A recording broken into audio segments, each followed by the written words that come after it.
they are real people behind backstage, just so we can actually identify them. Please do me that favor. If you're in the back, Neuro Jack, show us that you're a real human here before we end up popping you on, and we can have this discussion. Awesome. Okay, cool. I just want to make sure, you know what I mean? So that's what I do. I'd like to screen people if possible, just to make sure that they're real people, Dalton. We have a couple people in the chat before we bring them on, just to shout out. I think this is someone from your side. Oh, yeah, absolutely. Hey, Autumn, good to see you there. Allegedly, Duncan is late. Duncan. I'm going to screw your name up. I'm telling you, like, it's going to really keep me screwed up. Hi, Baron says, thank you so much for being here. I thought he was taking a week off. I forced him on, so you could thank me later, you know. Bible Guy and Derek, epic combo. Thank you so much. The Jester in the house. Heyo, Shalom, Yah. I'm happy without Jesus and Yahweh. Someone says, nice, Durbin is on. Welcome. Hey, what's up? Good to see everybody here. Christian, okay. Dalton Morgan, someone said. Oh, I use a voice changer. Maybe that's what they're referencing to. And one of the voices sounds a lot like Morgan Freeman. Maybe that's what they're referencing to. Probably. All right, we got people don't know Derek. Yep. Nice to meet you too. To the Bible Guys viewers, audience. Good to see you here. I forced Dalton, so you have to somewhat like me, okay? I forced Dalton to do this stream. All right. Good to see everybody here. I don't want to waste too much time. Let's bring on our guest. Neuro, what's up? Hey, how are you? How are you, Derek? Good. How are you? I'm doing good. I appreciate you doing this. I've watched you off and on for a few years. I think you did particularly well, you know, talking to like people like Jade Iyer and Andrew Wilson and stuff like that. That's where I first really started watching you, but I've seen you around. And I think you bring up interesting points. I definitely don't agree with you, obviously, because I'm a Christian, but I think that you do some very interesting thought experiments. So I appreciate that about you. I thank you for the compliment. It's interesting. I guess it's whoever you ask, you know, on what they think about how that engagement with. I self-confessedly am not an ortho bro. I don't really care for the arguments. It usually tries to put the burden on the people that they're trying to win an argument with. And it doesn't feel like a sincere approach to really getting at the gospel, getting at the revelation of scripture, really getting at why Christianity. Sure, philosophy is involved no matter what you do, but it's like, feels more like if I'm being frank, dick measuring contest. And I'm just being honest, you know. Phil bros don't have a sincere bone in their body. It's hard for me to take them serious when I've seen how the behavior is and that kind of stuff. So, but I do appreciate the compliment. And of course, I do think I wouldn't be doing this if I didn't sincerely think what I'm doing makes the most sense.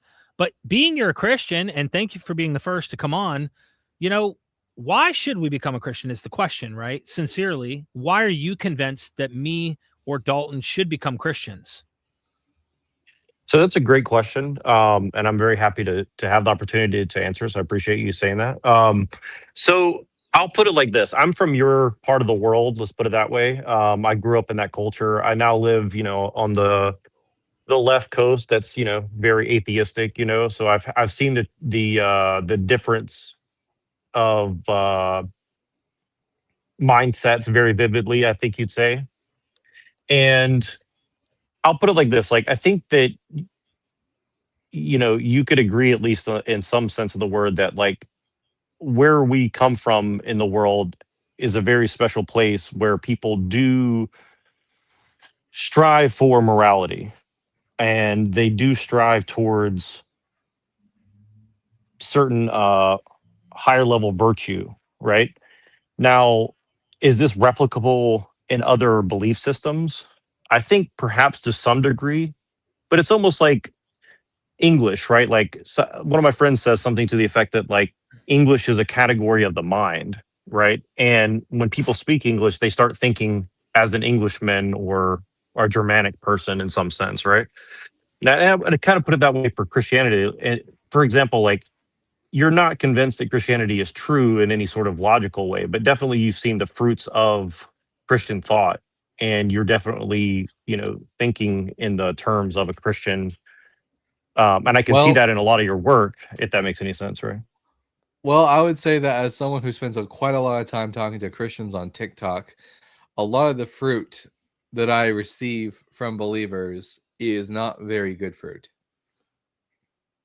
Oh, I would 100% agree with you on that. And, and that's a fair point, I think. And I think you guys have done a good job of, exposing a lot of the hypocrisy, and I would say also I'm trying to use the right nice terminology because we're on YouTube, obviously, but Mhm. there's a lot of wolves in sheep's clothing as well, where people just use faith as a shield to guard them from criticism or being judged or something like that. And I think that that is a major problem, right? But I would still argue that, like, on some level, you know, especially if you look at something like Orthodox Christianity, the actual belief structure itself, not necessarily the version of it that we're seeing online.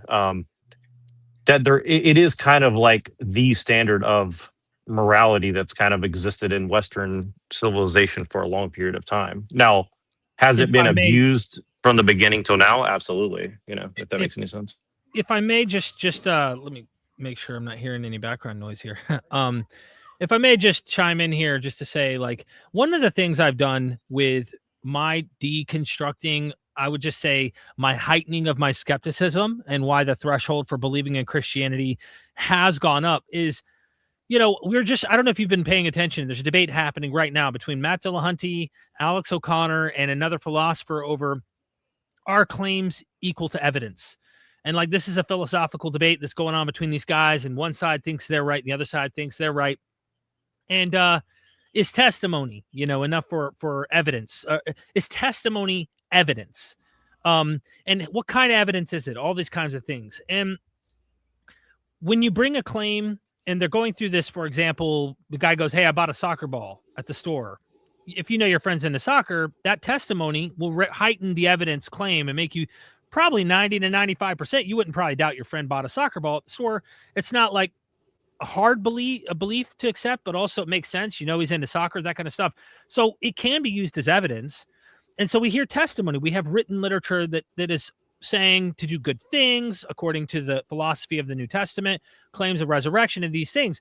What happened to me, and I'm getting taking the long way to get around to pointing out what I mean by morality, is much of the ethics we find in the New Testament are inspired directly from the philosophies in the pagan world that existed by the philosophers such as the Stoics, the Platonists, Epicureans even. I mean, there were Cynics. A lot of scholars have identified Cynic philosophy in Jesus's words. And so what I'm getting at is like, yes, Christianity ended up dominating the world. No doubt. Islam might be next. It proves nothing of the validity, and you're not making that argument that, it is. I'm just making the point that if the ethics of, let's say, Islam had fruition, and then eventually, let's say, Islam tamed itself from its more radical aspects, we started seeing some positive things. Eventually, they abolished some horrific ideas or whatever. And then all along, the apologists in the Islamic realm just say, all along, these were the truths. It just took a long time for Muslims to finally come around and see them and things like that. And yes, they made a lot of change in large portions of the world. The morality claim to me is just like, there are plenty of societies that thrive quite well with good ethics in the East, for example.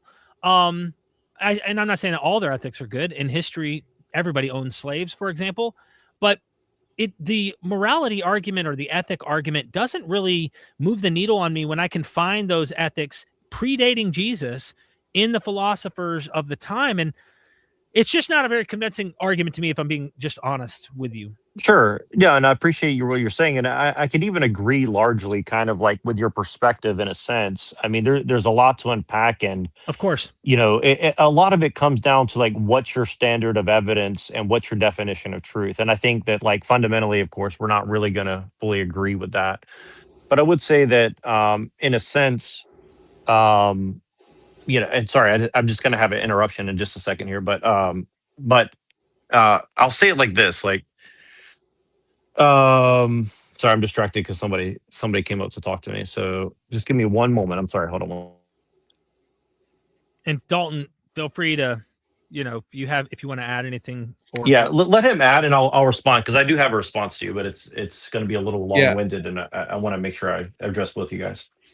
So I agree with Derek that, here, the thing is, people are good or bad, and they are going to use their religion to either justify their goodness or to excuse their badness. The religion doesn't really, I don't think Christianity really makes people good or bad. People are good or bad regardless, and they're going to use a religion to justify or excuse their actions regardless.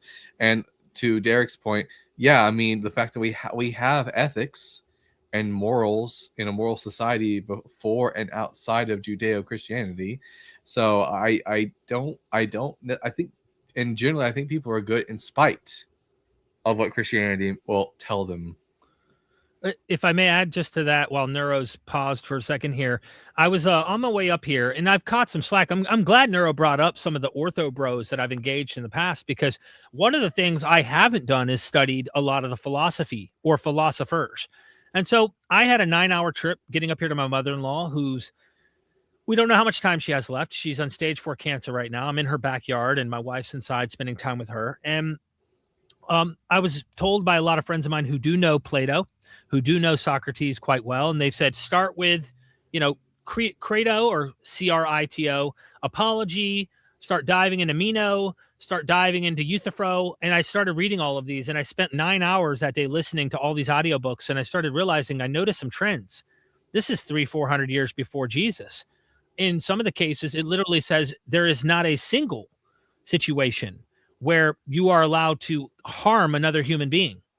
Coming out of Plato, Socrates, in these discussions, that they had such an ethic that harming any human at any time is absolutely uncalled for, and they do not allow it.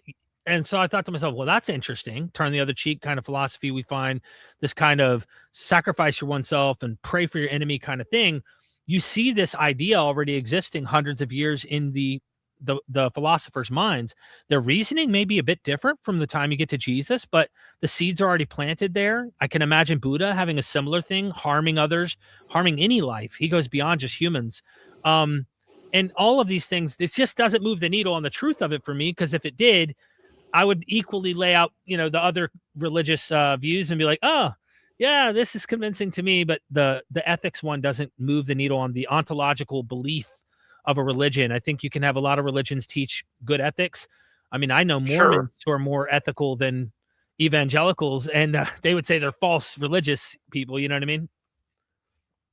Yeah, I mean, I think there's always going to be a tendency to have like a purity spiraling among Christianity. And again, I think that's, maybe depends on your perspective, because, okay, you could, I mean, I like to argue things like, for instance, that Nietzsche was a Christian who struggled, and he wrote all these polemics against Christianity because he saw the value in Christianity, but also hated how it had been bastardized, by, people like Hegel, maybe, for example, right? So,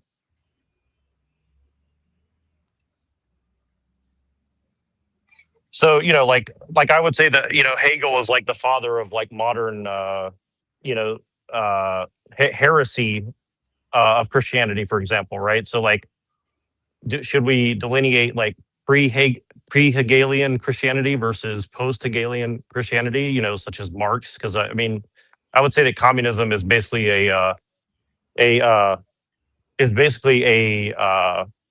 heresy of Christianity in a lot of ways, right? And I mean, if you want to get technical about it, I mean, Marx kind of said that in a sense, right? So, and I think that it is kind of a strength that if you want to like look at Christianity as a syncretic version of previous philosophies and stuff like that, then that. I think that is, you can make a strong argument for that. But to me, that kind of would like kind of strengthen Christianity. Like I particularly agree with what you're saying about the Cynics. I think that people often overlook that, like, Jesus very much sounded like an Eastern and Western version of Cynic philosophy in a lot of ways. And I think that's a very poignant thing that you point out, to be honest with you.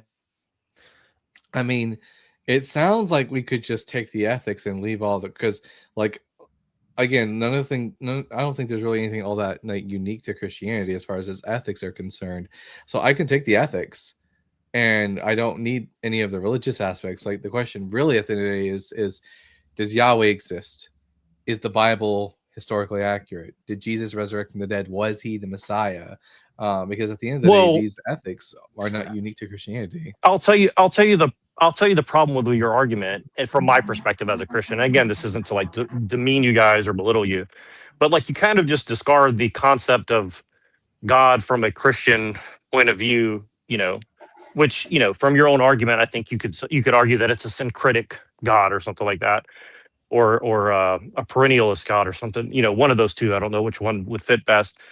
But you're kind of trading that God for the God of reason, right? This is kind of why I bring up, like, people like Kant or Hegel. Like, you're kind of just trading, I don't have any God. I don't have any. Yeah, you're kind of like worshiping reason. You're kind of saying like, well, I need to be able to reason things out in a rationalist, Descartesian sense. I use reason. See, this is the thing. I don't worship. Yeah, reason is a tool, but reason is a tool. It doesn't like epistemologically, ontologically, like exist outside of time and space, right? No, but I don't think anything does. Yeah, you think. See, again, you're kind of like in a solipsistic Descartesian framework of mind, which is kind of what we've all been put into by modern thinking. I can only believe things that I'm convinced of, and I'm not convinced that Christianity is true. And when I say true, I mean comports to reality. Yeah, but see, this is the thing: is that term doesn't actually really mean anything at the end of the day, And again, I'm not saying this to like belittle your position, but I think that which term? You're making a distinction between. You're not really making a distinction between belief and faith, right? Like, there's a difference. Like faith doesn't require belief necessarily. I don't think, Faith is a type of belief. Like you can live it. I don't think so. It's belief without. I think it's super real. That's a very particular and peculiar definition. I kind of reject that, right? Yeah, I would just go to Hebrews 11 in terms of how do I understand faith, and the examples that are listed from those in the scripture, and they use the Hebrew Bible, happen to be in circumstances where all the evidence is contrary to the promise. So God promises something and Abraham's way too old, or Sarah's way too old, or the situation in front of their eyes do not seem to make sense with what he's promising them, and yet they're still having hope. So contrary to the evidence, they have hope. And the example in that, the faith hall of fame, if you will, with all the list in Hebrews 11 describes people having hope in cases where all the evidence seems to suggest that's not going to happen, but they still believe, or they still have hope in God doing those things he promises. So that's why a lot of skeptics you'll hear say faith is believing in things without evidence, because when you look at and maybe that doesn't sound right, because sometimes we're going back and forth and trying to engage and debate and whatnot. But when you just look at the face value of that Hall of Fame, a lot of those people have no reason in front of their eyes. We walk by faith, not by sight. Contrary to what sight is, we believe. And so this is why we look at it and go, okay, God's promising stuff. The evidence doesn't seem to contort to it until he fulfills that promise. And the example's already in scripture. So we're reading a story that's telling you he fulfilled his promise, when most of us question the historicity of those stories to begin with, as if they ever happened to begin with. So it's like, I guess we're getting off track of like, why should we become a Christian? I think we all agree there are ethics that we could find that are good or bad in all systems. I imagine you may not agree with that as far as Christianity because you are a Christian, but I don't think the ethics moves us the needle toward why we should become Christians and believe. There are other philosophies and religions that have ethical systems. So we're wondering, what other than ethics would you argue? Sure. Well, I would argue like this again. I think that, to my knowledge, I think that, if you want to look at it from a pragmatic point of view, which I think that's where you guys are coming from, which I think is another trap. But again, like I do respect it more than most worldviews.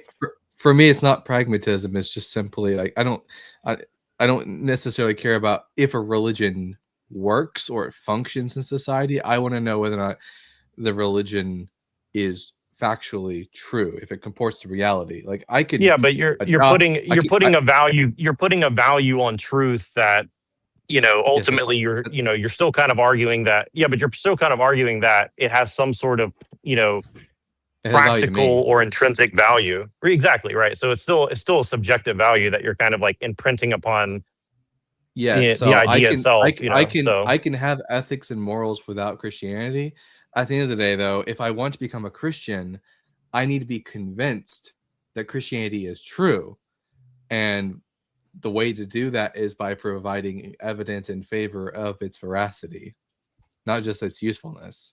right. But so again, I'll just make a few brief points just to leave you with some thought experiments from my angle, because I think that's kind of what you guys are that's kind of one of you guys' strengths. So I'll put it like this.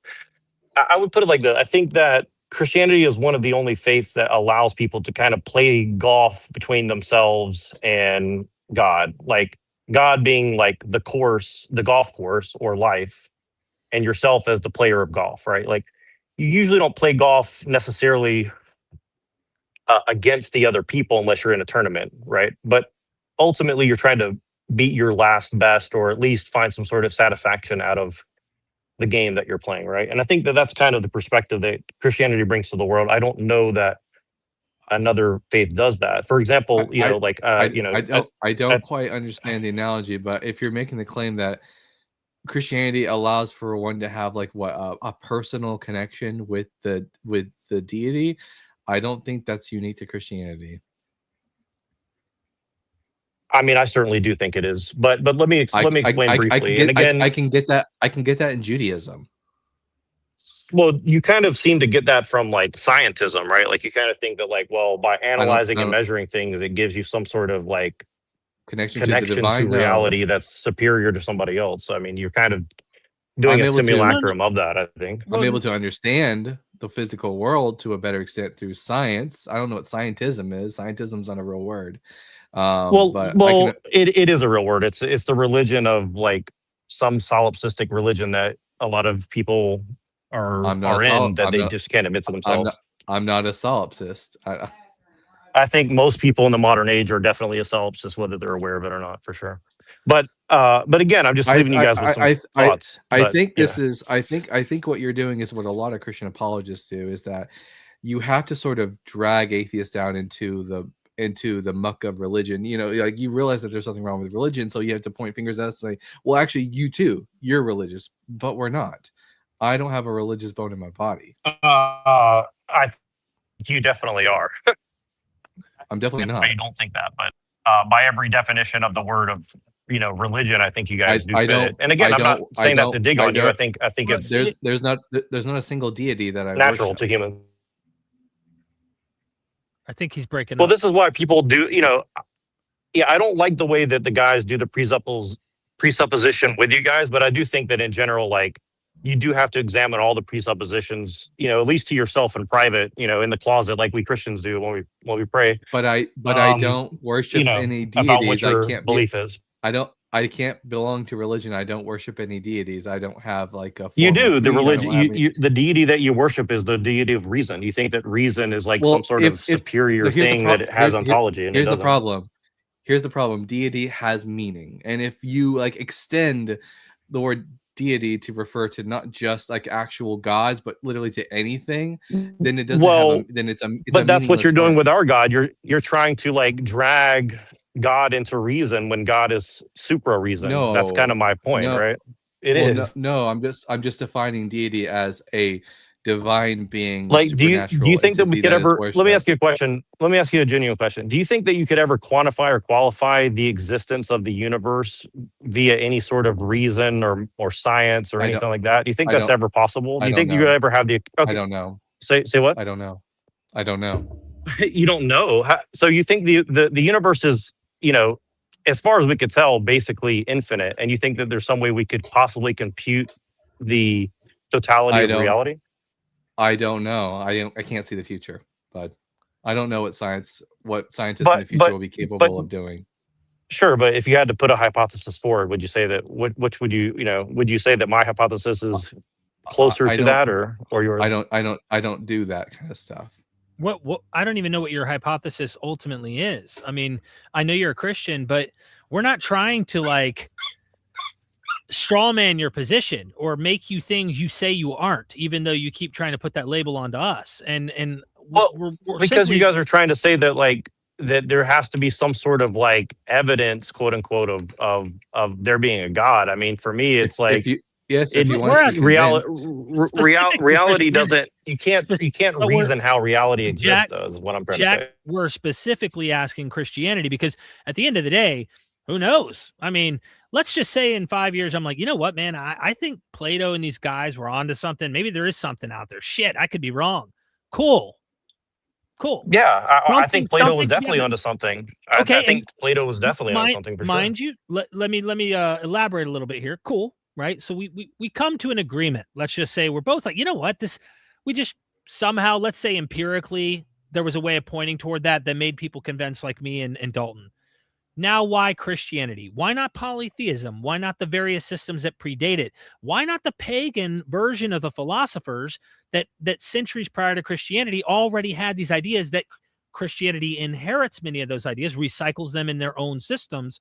But it's just like, why Jesus? And so I think we're culturally brought up, and this is one of the things I think Dalton would probably agree with, is that Christianity dominated the world mostly. I mean, through coercion and psychological, I'll say manipulation, and I don't mean that necessarily derogatorily, even though it Well, can be that way in certain circumstances. So I'm I'll asking also why. say I'd also say that maybe it's through the strength of its usefulness. Like There's maybe that it's too. useful to see the world through a certain lens, right? And this I lens don't, has provided people with I the personally, ability to do all these great things, right? I personally don't care about whether or not Christianity is useful. I care about whether or not it's true.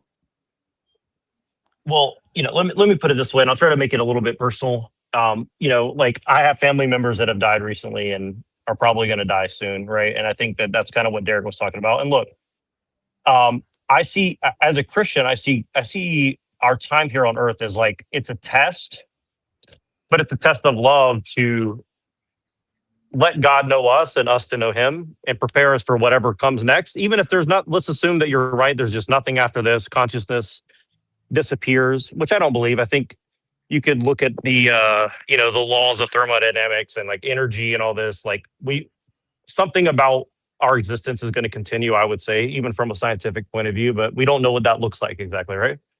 But I think that Christianity allows us the lens in which to take all that pressure off of, trying to be uh, this like miniature, small d deity of reason, right? I think if Again, again, I think people have again, become the don't slave to again, reason, in my opinion. again, don't stop throwing around that word deity. It has a meaning, and as soon as we start making it refer to just anything could be deity, then that word is meaningless. Well, because you A use word it which as an means anything axiom, means a because word you're which means using it as an anything. axiom that it A word which means anything means nothing. And again, I don't because care you can't about justify again and again and but you again. can't I don't and again and you again can't and again and again. I don't care about whether or not Christianity is useful. I care about whether or not it's true. but here's the thing is you can't prove reason is real through reason, right? That's kind of what I'm trying to It's tell you, right? You're trying to use it like it's a it's just an presupposition that axiom. must be but say what? It's just an axiom that that reason is Right, but just the axioms have to be axioms have to be reason is justified, right? reason is just what our brains do to make sense of of the universe. The universe objectively Right. exists. So Our if I brains as a have Christian our reason that brains our brains notice right. patterns, So and so then if I as a so if patterns I as are a reason. right, and Yeah, if I as a human reason that God is real, not in the sense of a that's deist sense fine. of the word, Well, it's fine if then it's. I mean, if you want to quote a philosopher, I can quote Plantinga or Rene Girard or all these other that's people. fine You can if go read like you believe their stuff if that's you want, fine. right? That's fine if you believe that God exists, Jack. I don't really care about that topic. I care about whether or not Yahweh exists specifically, and whether or not Christianity is true. Did Jesus rise from the dead? Was he the Messiah? I don't care about the moral arguments of whether or not you think Christianity is. At the end of the day, you and I just have different goals. You care about something which you think is useful to you. I just care about what is true. even if that thing is not useful to me. Well, I don't really believe in like a hard pragmatism, but I don't think that anybody can just value truth, intrinsically. I mean, that's kind of like a Luciferian, like I'm trying to make myself God so I can evaluate the I know, intrinsic value of again, things, right? you really Jack. Jack, you really want us to believe in a God. We don't believe in a God, Jack. Not any kind of God whatsoever. And you keep throwing it around. I know and this it is going to becomes sound disrespectful, and, but God is your it daddy, becomes and you just hate your dad. That's the no, problem. he's not my dad, Jack. Your word God doesn't, ironically, doesn't mean jack shit. The way you will use the word God, it doesn't have any meaning. If God means anything, then it means nothing. Jack, you're God funny. God is a supernatural being that creates the universe, rules it. It is the source of morals. I don't think that thing is real. I don't have a deity. I know. I just want to tell you guys, I do love you.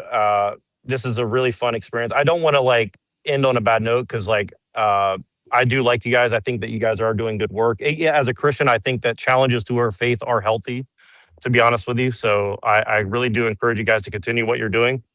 Well, thank you. And yeah, and I wish I could argue this better. I'm kind of distracted, unfortunately, but I really do enjoy talking to you guys. I appreciate your time a lot. Okay. But we'll do these in the future, and hopefully you can come and we can address the specific topic in more depth. But again, I really appreciate you calling, and we got someone in the back ready to come on next. Yeah, I appreciate you guys. Thank you. Thanks, Jack. Have a good one. I figure it's worth me just saying this, and I want you to unpack each time a caller might leave. This isn't to do it while they're gone because we're trying to. We can do this while they're on stream, but I do think it's important to kind of unpack each caller just to say, like, first caller, when it comes to truth, which that could be defined differently as well. Are we talking about facts? Are we talking about truth? Whole different thing. But it was Christianity that told me the truth will set you free. For me, in my mind, I thought truth equated to what reality was, and that's what we can test, observe, the facts on the ground, these kinds of things. And it was that motivation that honestly, through deeper, harder research, caused me to question it. It was through that philosophy of like truth. It's what's reality that you're ultimately going to find that's going to make you more convinced of this, and eventually led me away from it. So I don't know if you want to comment on that, and then we'll bring our next caller on. Yeah, I'll just say that the two worst types of arguments from me that are Phil Bros. We've already talked about this before the show. I hate Phil Bros, but also the moral argument for like Christianity being useful is never going to be convincing to me. It's because at the end of the day, I don't care if something is useful. I want to know. It's just my goal. My personal goal is I want to know what reality is. Right. Yeah, and again, I mean, at the end of the day, if we were able to actually show, like through lab tests, that the utility of this religion is actually overall helping all of the world, if they could show this in a test tube and prove it, I'm going to be honest with you. I've said this on a recent stream, and I know we want the truth, but I have said some edgy shit in saying, look, if the utility of a particular religion actually improved, I don't know how we'd even be able to show that. I would go with what actually was utility-wise better for humanity, even if we had to play make-believe. Okay, I know that's a thing you may not agree with in my statement here, but I don't think it's true. I'm saying I would need the evidence. So if they could show the evidence, then I'd have to really struggle with something here and go, you know what? We're apes on a planet trying to figure this shit out. You know what I'm saying? So anyway, that's a whole nother, that's away from Christianity though. That's kind of like not really addressing the why should you and I become Christians from the facts. So anyway, let's get our next caller on. And if you're cool with that. Yep, absolutely. Awesome. All right, cool. The real duck's in the house. What's up? Hey, what's up? Good to see you guys. Hey, welcome to Mythvision and the Bible Guy. Yeah, thank you guys. I was very excited to see you guys streaming together. I watch your Verticals Bible Guy. And Derek, obviously, it's cool to see you around tacos. Cool to see when Mythvision goes live. Thank you. So I imagine just up front, you're a Christian. I was raised Catholic, right? And Okay. so I've done and like I'll write philosophy if it ends up being natural. I'll write that stuff, right? But yeah, I wouldn't say I'm very far from being anti-religion if that makes sense. Okay. Well, we're looking to see why we should become Christians. And I don't know if that's what we're like trying to keep the topic on as much as possible. So are you Yeah. trying to convince us why we should become Christians, or did you have something specific you were trying to bring up briefly? Because we're trying to get people to kind of argue why we should be Christians. Why should we believe this, you know? Yeah.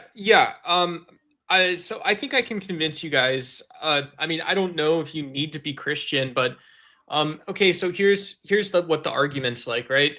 You know, if you read the book of Psalms, any of the Bible, like one of the consistent themes is just the weakness of the flesh. And so to me, when we're talking about arguments that develop from testimony, when we have these theological terms like revelation or revealed religion, you know, it seems like the people that wrote the Bible and are telling these stories, providing these lessons, they're talking about divinity, have a solid recognition and grasp of their their access to the human experience. And so I think this strengthens claims as evidence. I think it strengthens testimony. It strengthens the abductive and perhaps inductive case that the Bible is divinely inspired for multiple reasons. So my biggest contention with the idea that the Bible is divinely inspired is mostly going to be due to the fact that it contains scientific and historical errors. It makes a lot of claims about Jesus being the Messiah, often misquoting and taking the Old Testament out of context in order to make that point seem more valid. And then when it comes to the resurrection, we really don't have any eyewitness testimony to the resurrection of Jesus. Yeah. And so I think when, you know, when people take you know, these phrases like by faith alone and say, well, look, there is a strong historical account for the Bible and stuff. You know, where there's a historical interpretation, right? You have you can do exegesis, there's philology and all this other, you know, this fancy stuff, whatever. It's all BS. But like you know, I still don't think it takes away from the fact that, like, you know, the reason this isn't like why isn't it the case that a wrestling camp, right? This is my argument. Why isn't it the case that a wrestling camp or a Navy SEAL training is producing divine writings, right?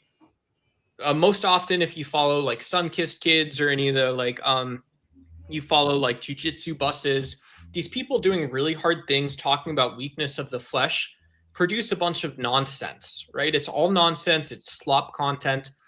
And yet with the Bible, we have a religion that's supporting over 1 billion people around the world. I think that's something that's profound, and you have to be able to explain it.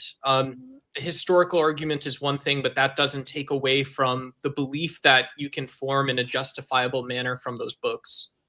You do, but you go do recognize that there are holy texts outside of Christianity that point to the weakness of human flesh. Yeah, that's cool. Yeah. So that wouldn't really bring us to the idea that Christianity is true. It just means that maybe that these authors recognize something that anyone really can recognize, is that human beings are frail, and they also happen to believe in a particular deity, and they coupled those two beliefs together. Okay, I mean, so that's one interpretation, is that people believe in a deity, right? And so there's no outside or vertical cause that creates this sort of singular interpretation that you have religion as truth. However, that doesn't change the fact that, like, you know, imagine like if you see if you know, an analogy that I think makes more sense in this case is if you have a singer, a masked singer in Times Square, and they gather a crowd of 100,000 people. You know, I think you'd be safe to assume that this is probably a famous person. This is probably a famous singer. They're probably classically trained. You know, there's a reason that 100,000 people gather for this person, right? That's not that controversial, I don't think. And so I think in theological terms, you know, we're still just talking about strong testimony. We're not talking about like, we don't have to talk about causation. We don't have to talk about the actual state of affairs in the universe yet. We're just wondering if this unexplained experience possibly has a divine or supernatural explanation. And I think more people agree that it can, or it does. Is there something in particular in regards to the Bible that you're pointing to that you think the testimony is strong enough to validate?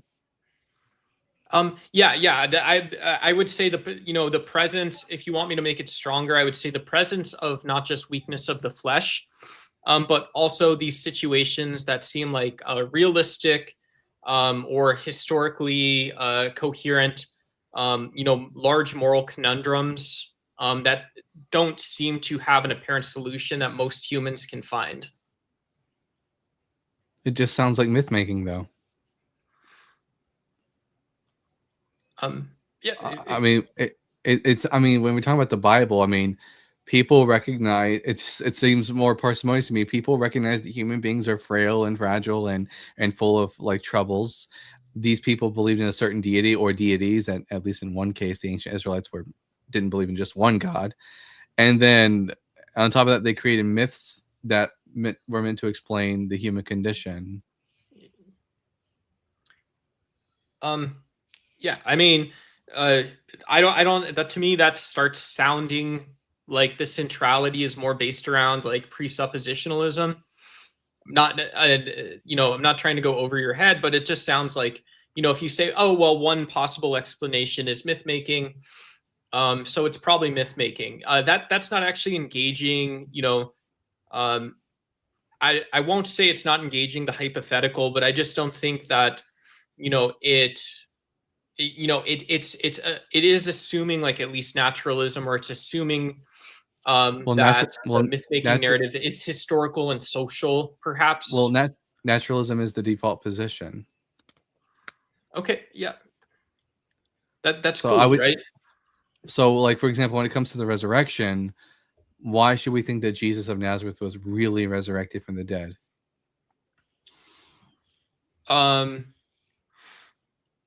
Yeah, so why? I don't know that you have to believe, like I'm a former Catholic, right? So you're not going to get it out of a Catholic's lips that you have to believe in the resurrection, but I don't think you have to believe in the resurrection to get theological value out of it. I'm an ex-Catholic. You do have to confess that Jesus resurrected from the dead in order to be Catholic. That's part of the Nicene Creed. I understand all that. So that is necessary. Not necessary like you're saying it. Yes, it is. You have to believe in the resurrection of the dead in order to be Catholic. Yeah, right. So it is necessary. So the question is, why should we think that Jesus was resurrected? Yeah, I mean, I think the manner in which Jesus died and was reappeared to people satisfies the resurrection narrative, to be honest. What do we know about the way he appeared to people? He did it, right? That's what's in the Gospels, is he did it. Well, the Gospels are, I think the Gospels are myth. I don't necessarily believe that they're telling the truth about what Jesus said and did. When the Gospels themselves change facts about Jesus's life from one Gospel to the next in order to satisfy some sort of theological belief, I don't have any really good reason to believe that the resurrection accounts of Jesus are accounts of true events. I don't get why you're asking me these questions if you're not going to listen to the answer I give you, right? That doesn't make any sense to me. I am listening to the answers you're giving me. I'm asking you, why should I become a Christian? This is the second time you asked me a question and you said, well, it's just naturalism, right? You asked me to come up here and say, why should you be Christian? And if the answer is always just going to default to, oh, well, it's naturalism. And then you're going to ask why I can believe the resurrection as allegorical, but also significant. And then, oh, it didn't happen. I don't get it. You think it's allegorical? You think it's allegorical? Huh? You think it's allegorical? Yeah, I mean, I think someone's fine for, like, if that thought doesn't enter your head, you're probably mentally ill, right? Dude, most Christians don't. I mean, I'm not going to say I can't speak for all of them, but most Christians think it literally. I'm sure you know that, Duck. By the way, I wanted Dalton to spend some time engaging here. There's a lot of stuff here to unpack.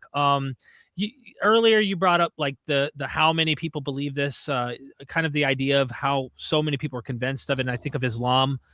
There's a huge, mass amount of people there. You brought up myth making, and I look, we're not. I think we need to back up for a second and just say this. Me and the Bible guy, think of Socrates, who's very skeptical, who's going to question, who's going to be, constantly try to go, whoa, about the resurrection. We're just doing what Socrates is doing.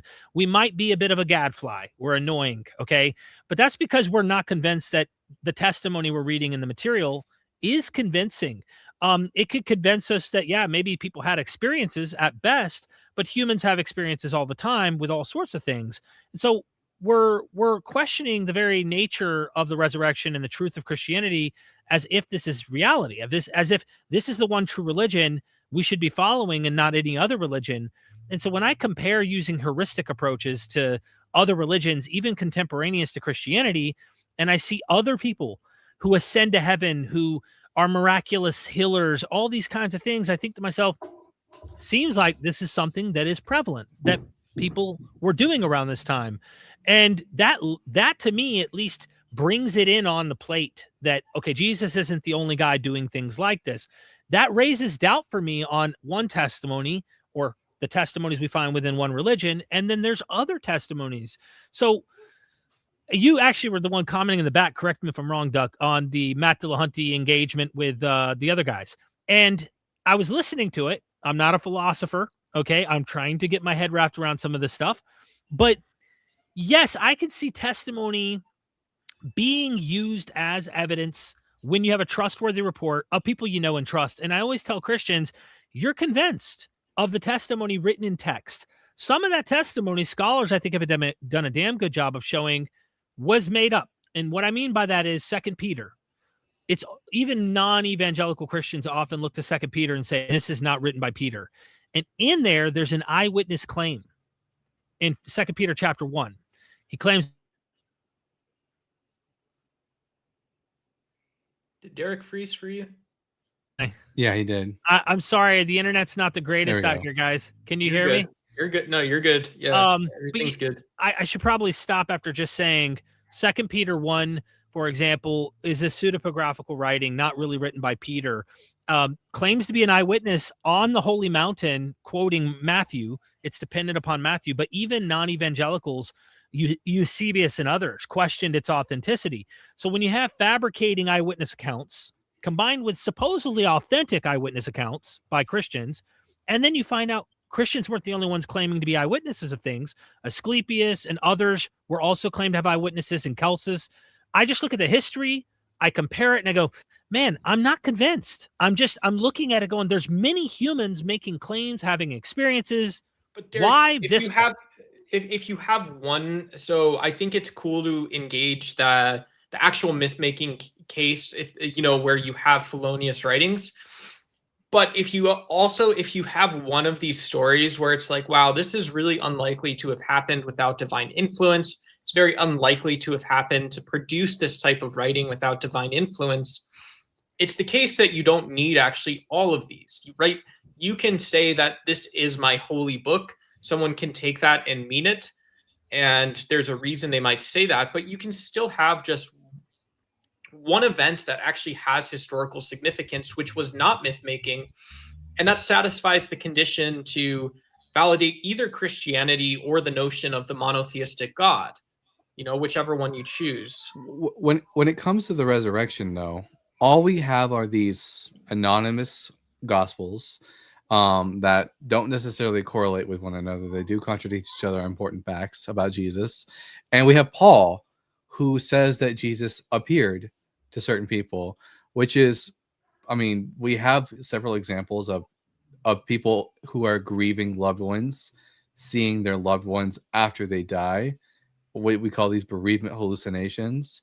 The question is really, why should me and Derek think that Jesus really unless you don't think he physically rose again from the dead, because I'm not quite sure. Do you believe that Jesus physically rose from the dead, or do you only believe it's allegorically true? Yeah, I believe it's allegorically true in the sense that I think one conceptualization that if you're a theologian or a philosopher, you have to explore is Isaiah stating that it's not the life, but it is the death of Jesus that saves others from death. I don't think that's an example where I don't think that Isaiah? is totally allegorical. Yeah, in Isaiah. So when we're talking about the resurrection and Jesus's crucifixion, I think that line sort of captures about where I sit from an epistemic standpoint. Like, So do you think there's TMFJ747? Thanks for the super sticker, my friend. Just want to give you shout outs if you send in super chats or super stickers. We really appreciate it. Both I and the Bible guy. Thanks. so is there, in your worldview, is there still a physical corpse of Jesus left over somewhere out there?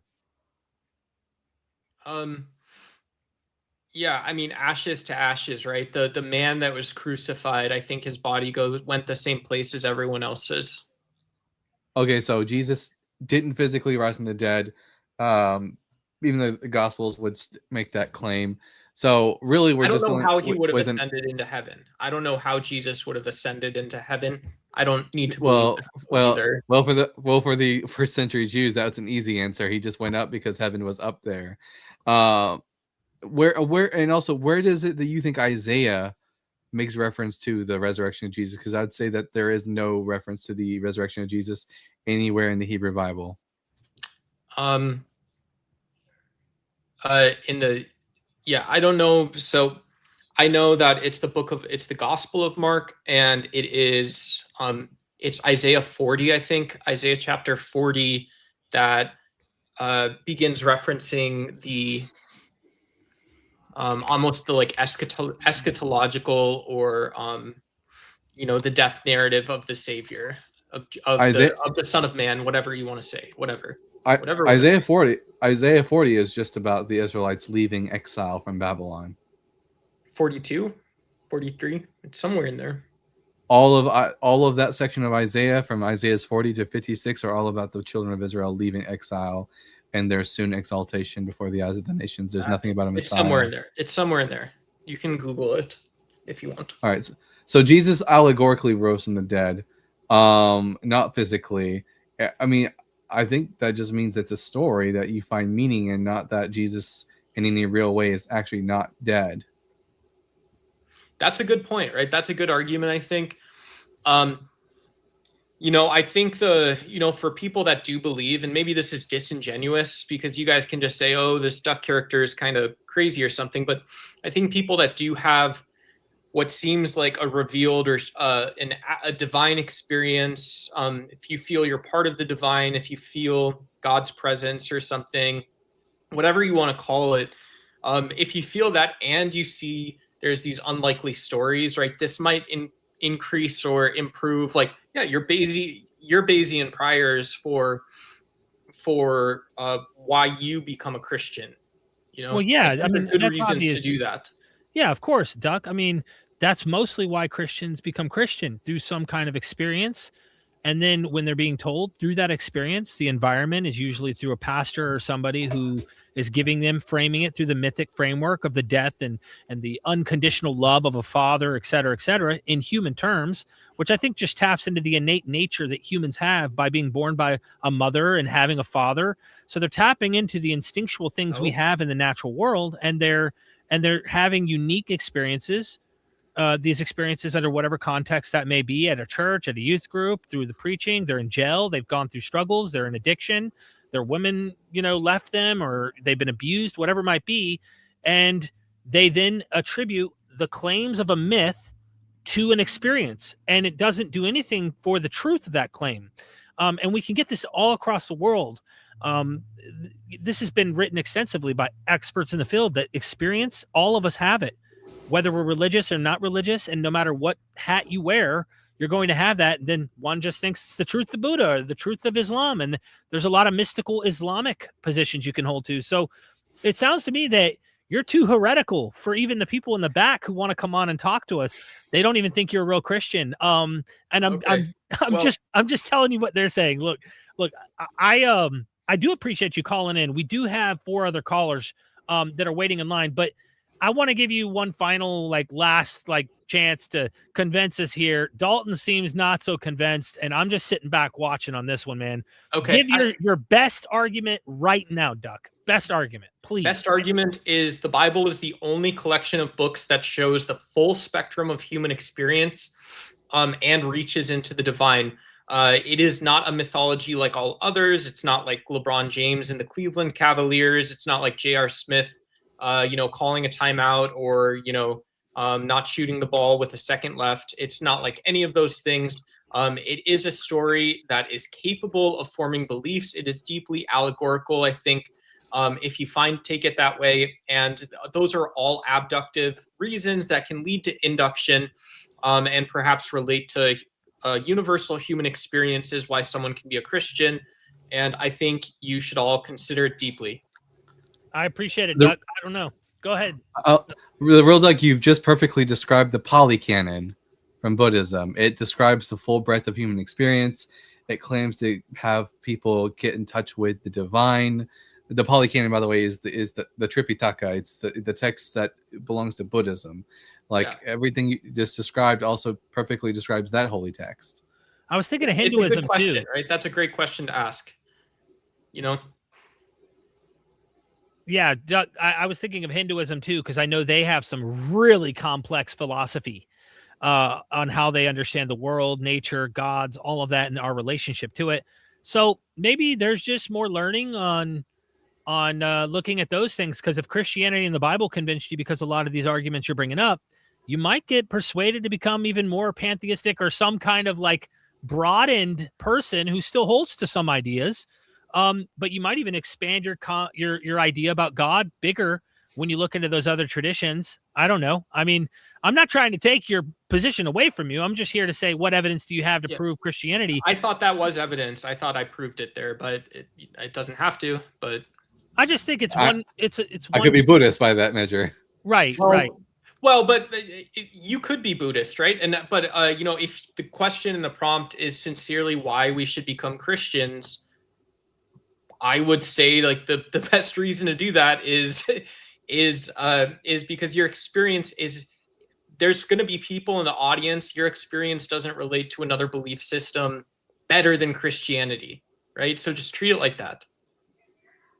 I think different people have different experiences, and I wouldn't want to act like my experience is more superior, even though I did at one point as a Christian believe that they didn't have real experiences. And in fact, so much so that as a Protestant, I thought Catholics weren't really Christian, because I heard some Catholics convert and they said, well, we didn't have a real personal relationship through this mode of Christianity where I walked down, altar call, gave my life to Christ, that kind of stuff. And other Catholics were offended by it and saying, what do you mean? I authentically believe, I cherish my religion, I go into church. And so I just think dismissing people's personal experiences and grounding your ontology in that experience is natural. I'm not knocking it. I just don't think if we're arguing ideas of what the facts might be, I don't think that's the best approach, in my opinion, because there's a plethora of experiences out there and a plethora of different conclusions. You're always going to be stronger than me on that type of thing. But I do think when we have people like Matt Dillahunty come into the conversation and they invite the claims that are not evidence conversation, well, it is the case that people can make claims about who the people that actually lived and wrote the Bible were and what those stories are about. And I do think that they're never going to breach historical evidences or fake historicisms. But they do come pretty close, right? They still have that element of conceivability or believability of testimony, right? So there's still those inroads that are going to exist. Yeah, if I were to boil down, and I think we should wrap up the call and get to our next one. We have several callers waiting, and I'm trying to be as gracious to them as possible. If I were to be as still man as possible, and I know Matt and them are going back and forth with real philosophers, these people are PhD candidate, really know their philosophy. I agree with Alex O'Connor and the other guy, Joe Schmidt, on that claims such as testimony can be used as evidence. But I think what ultimately, if I were to have a conversation with Matt ever, if I really boiled it down to it, he'd go, it's not, to me, those are not convincing testimonies written 2,000 years ago in a book that is surrounded by legendary material and such. I'm just not convinced. And I imagine if it came down to that and he was willing to say, maybe Joe and them are right about this to some degree, these testimonies don't move the needle for me, I would be able to come in to give you alternative testimonies and alternative eyewitness claims and all of that historically from other religious claimants. And then that to me would put it on equal playing ground to go, well, who do we accept? You know, why this one and not all the others and stuff? Well, this one was successful. Those went extinct. Islam hasn't gone extinct. It's growing. And I just would say, like, it doesn't prove the truth of it. Anyway, Doc, I want to let you have the final word before I wrap things up. I appreciate you calling in. No, I don't have anything. I saw Robin in the audience, and like I said, I like watching you guys. So it was fun to talk for whatever 20, 30 minutes this was. It's cool. Thank you, Doc. Yeah. All right. Have a good one. Okay. Super chats. Got to hit them. I hate leaving people hanging. TMFJ747. Again, thank you for the super sticker. Looking out, keeping the lights on here. Space Wizard, thank you so much for the super chat. Eschatology equals scatology. This is like, oh, that's a good one. Wade Rogers in the house and is a member of the channel. Thank you, Wade. Jesus went to heaven the same way Romulus was taken to heaven by Mars, his father. Plus, he appeared to humans afterwards like Jesus appeared to Paul. Same myth, different names. Thank you so much, Wade. That is an interesting one. However you want to slice that up, that people appeared according to stories, whether you think they're historical, mythic, legendary, however you want to slice it, appeared to people post-mortem. And people had great commissions from Romulus as well to go and tell all of Rome and all that kind of stuff. So, Wade, you rock. Thank you. Did you want to unpack that caller real quick, briefly, before we get to the next one, Dalton? All I gotta say is I'm convinced I should become Buddhist now. All right. Next in line was Toronto, and then Laszlo, and then Ezekiel. Forgive me if I butcher your names here. Just so you know the order. Hang out. If you leave and come back, you've lost your order. We're doing first come, first serve, and being as fair as possible. We ready? Absolutely. All right. Toronto, welcome back, man. How are you? How are you, Derek? How's it going? I'm good, How man. are you, Bible guy? Howdy, partner. Good. Toronto, So, are you a guys Christian? Yeah, I am. You would be surprised to find out that I am in fact a Christian, sir. I just wondered if you liked Roman crucifixion because you got a cross behind you. That's well, you know, we use it to represent our Lord and Savior. His the most famous crucifixion of all time, which is a good reason to believe it. You know, why should this poor preacher from this backwater of the Roman Empire become the most famous crucifixion ever? You know, of all the millions of crucifixions in Rome, how many you can thank Constantine for that? You can thank Constantine for that. Maybe that's the only question. But then why did Constantine convert to it? You know, why does that religion take over the Roman Empire? You can thank his mom for that. It also utility. It had usefulness. It was that between that or the invincible son, and Christianity seemed to have the utility, even though he had to twist it into a way that was contrary to the teachings of Jesus, which he would have never been pro-war. Not as far as a lot of the teachings seem to imply, turn the other cheek, these kinds of pacifistic elements, but just war theory starts to come in, of course, and they try to make sense of it. So you is that your argument? I'm curious. Well, I was going to talk about the fact that the Jesus, his death and resurrection is a historical event, and it's got good evidence for it, and it presents God as the creator of moral truth, and so it's like it provides like these useful things for us in daily life. So I agree with you that the death of Jesus is historical. I think Jesus of Nazareth was crucified by the Romans. I think probably buried in a mass grave with other crucifixion victims. But why should I think that he resurrected from the dead? Well, there is the evidence of Paul's writings and the other gospel accounts, and it's hard to explain all these as just. Pardon? Would you like to start with Paul? Sure. Okay. Yeah. This is the First Corinthians account, right? It has all those witnesses named. 1 Corinthians chapter 15. 1 Corinthians 15, chapter yeah. 15, Paul says that Jesus appeared. He uses the Greek word opthe there. He appeared to Simon and then to the 12 and then to 500 brethren all at once. The question is, what is the nature of that appearance? In what way did Jesus appear to them? Did he appear to them physically in the room with them? Did he appear in a sort of in a sense that they merely felt his presence in the room with them? Can we know by reading Paul's letters what he means by appeared?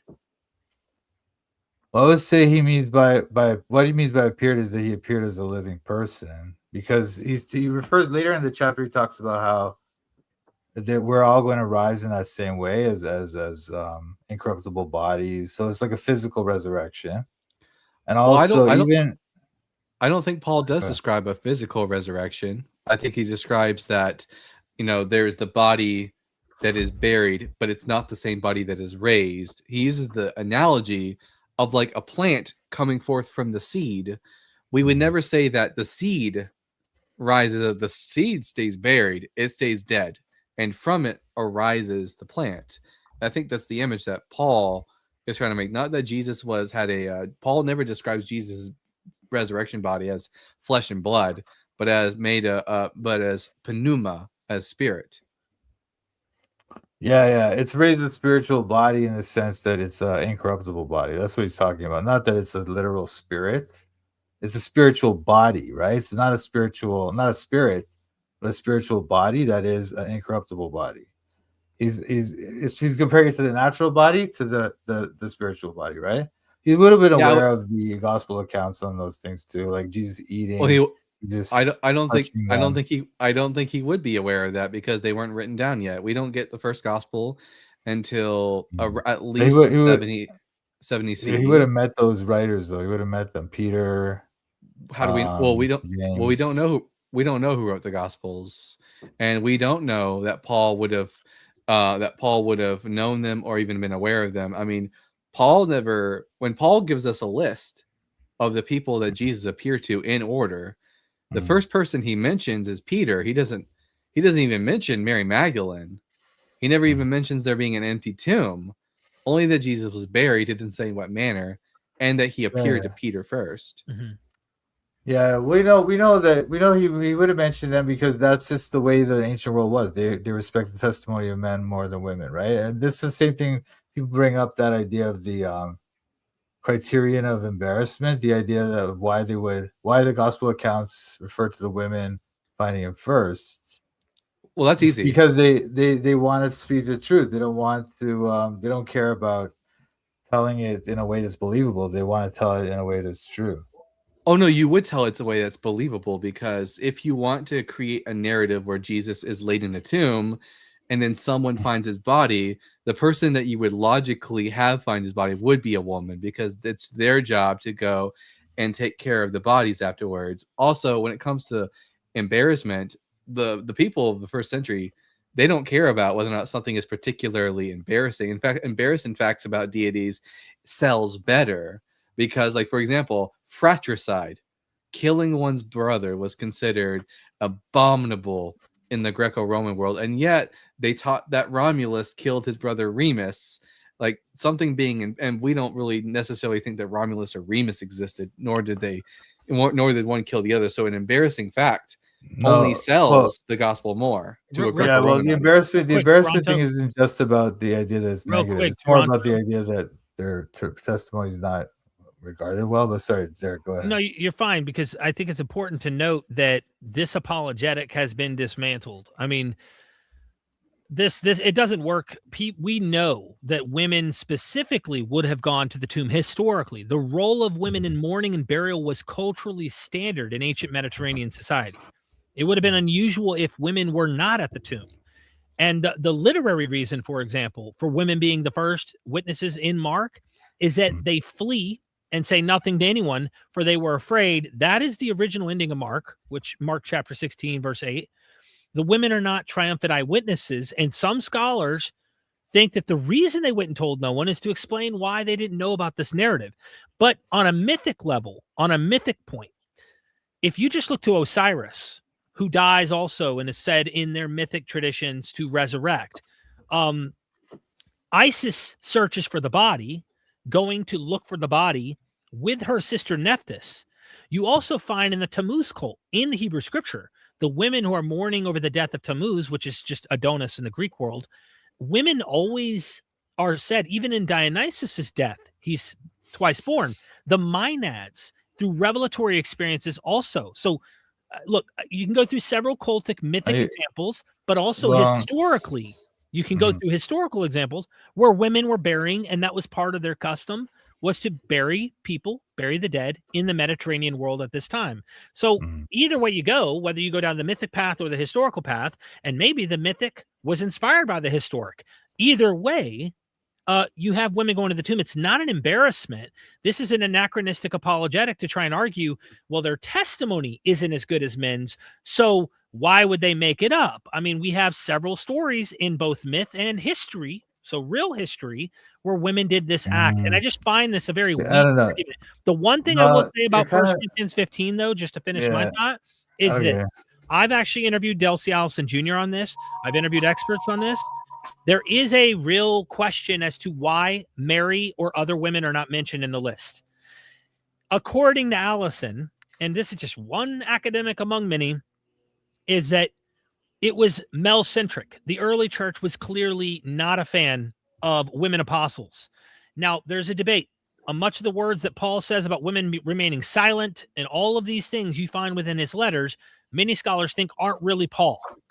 Paul had women apostles, they had revelations, they spoke in tongues, they prophesied. Women were on the same footing as the rest of the people.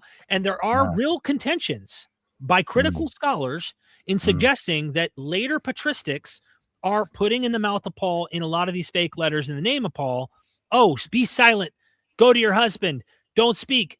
That kind of stuff would make sense if they're trying to silence women in the church. Okay. Sorry, I had to unburden all that so that you understand. No, I mean, apologetic doesn't work in my opinion. Yeah, I understand. I understand what you're saying. I can respond to those points individually, but it's a lot you dropped there. I had to. Yeah, okay, but yeah, I get it. Come on, man. Come on. I mean, you gotta give me you're dying to let it out. I know you're an expert in your field. I get it. I'm not an expert. No, I'm not an expert. I talk. Well, you're quite knowledgeable. But I would just say here. Let's start with the first point. Those arguments you made are, I think individually I could take them down, but it's like, well, I had to make it collective. But Dalton, please, I want Dalton to help us. Well, wait, before let's divide up into little. Let's divide up into little bite sizes and just deal with the first thing first. Like, if you were creating this story about the resurrection, you would have it be women. It would be weird if you had men discovering the empty tomb first. We can start with that. Not necessarily. You might say, okay, the women went there the next day, and then they I don't know. There could be many reasons why you could tell the story in such a way as to make men tell it. But anyway, I don't think the criterion of embarrassment it wouldn't be believable though to a Greco-Roman audience. It's not the job of men to go and take care of dead bodies. Okay. So let's just say that's not a big important aspect then. So the women found him. Okay, so then the women found him. And then there's all these eyewitness testimonies of this risen man, risen Jesus. Where? Right? Well, in the Gospels, in the Paul's letters as well. As I was saying to you, you're trying to take down this idea that the problem is that the Gospels are not eyewitness testimonies. We don't know who wrote them. We don't know who wrote them, so therefore they're not eyewitness testimonies. How does that work? I mean, Matthew and Mark never even claim to be eyewitness. Mark, the first gospel written, doesn't claim to be written by an eyewitness. It's just a story. Right. And Luke does, right? And Luke says that he contacted eyewitnesses, and John says it was written by eyewitnesses. Who are those eyewitnesses? The other two stories. Hold on. The other two stories now. But they're obviously written by eyewitnesses, or they're obviously contacting eyewitnesses. But go ahead. Who are they? Yeah. Well, let's take it piece by piece because I did unburden a lot. I admit my fault because that is a lot of material, but I wanted to just point out the criterion of embarrassment just doesn't work. Who's Luke's eyewitnesses? We don't know all the eyewitnesses, but certainly the other apostles, Mary herself. Sounds like he talked to her. You know what I mean? Well, how do you know that? He says it in the prologue. So he Well, said, there's literary features of this story that make it sound like he talked to her. But I was gonna say, like, look, all these are just like little points you're making. I'm just trying to say there's a general good case here.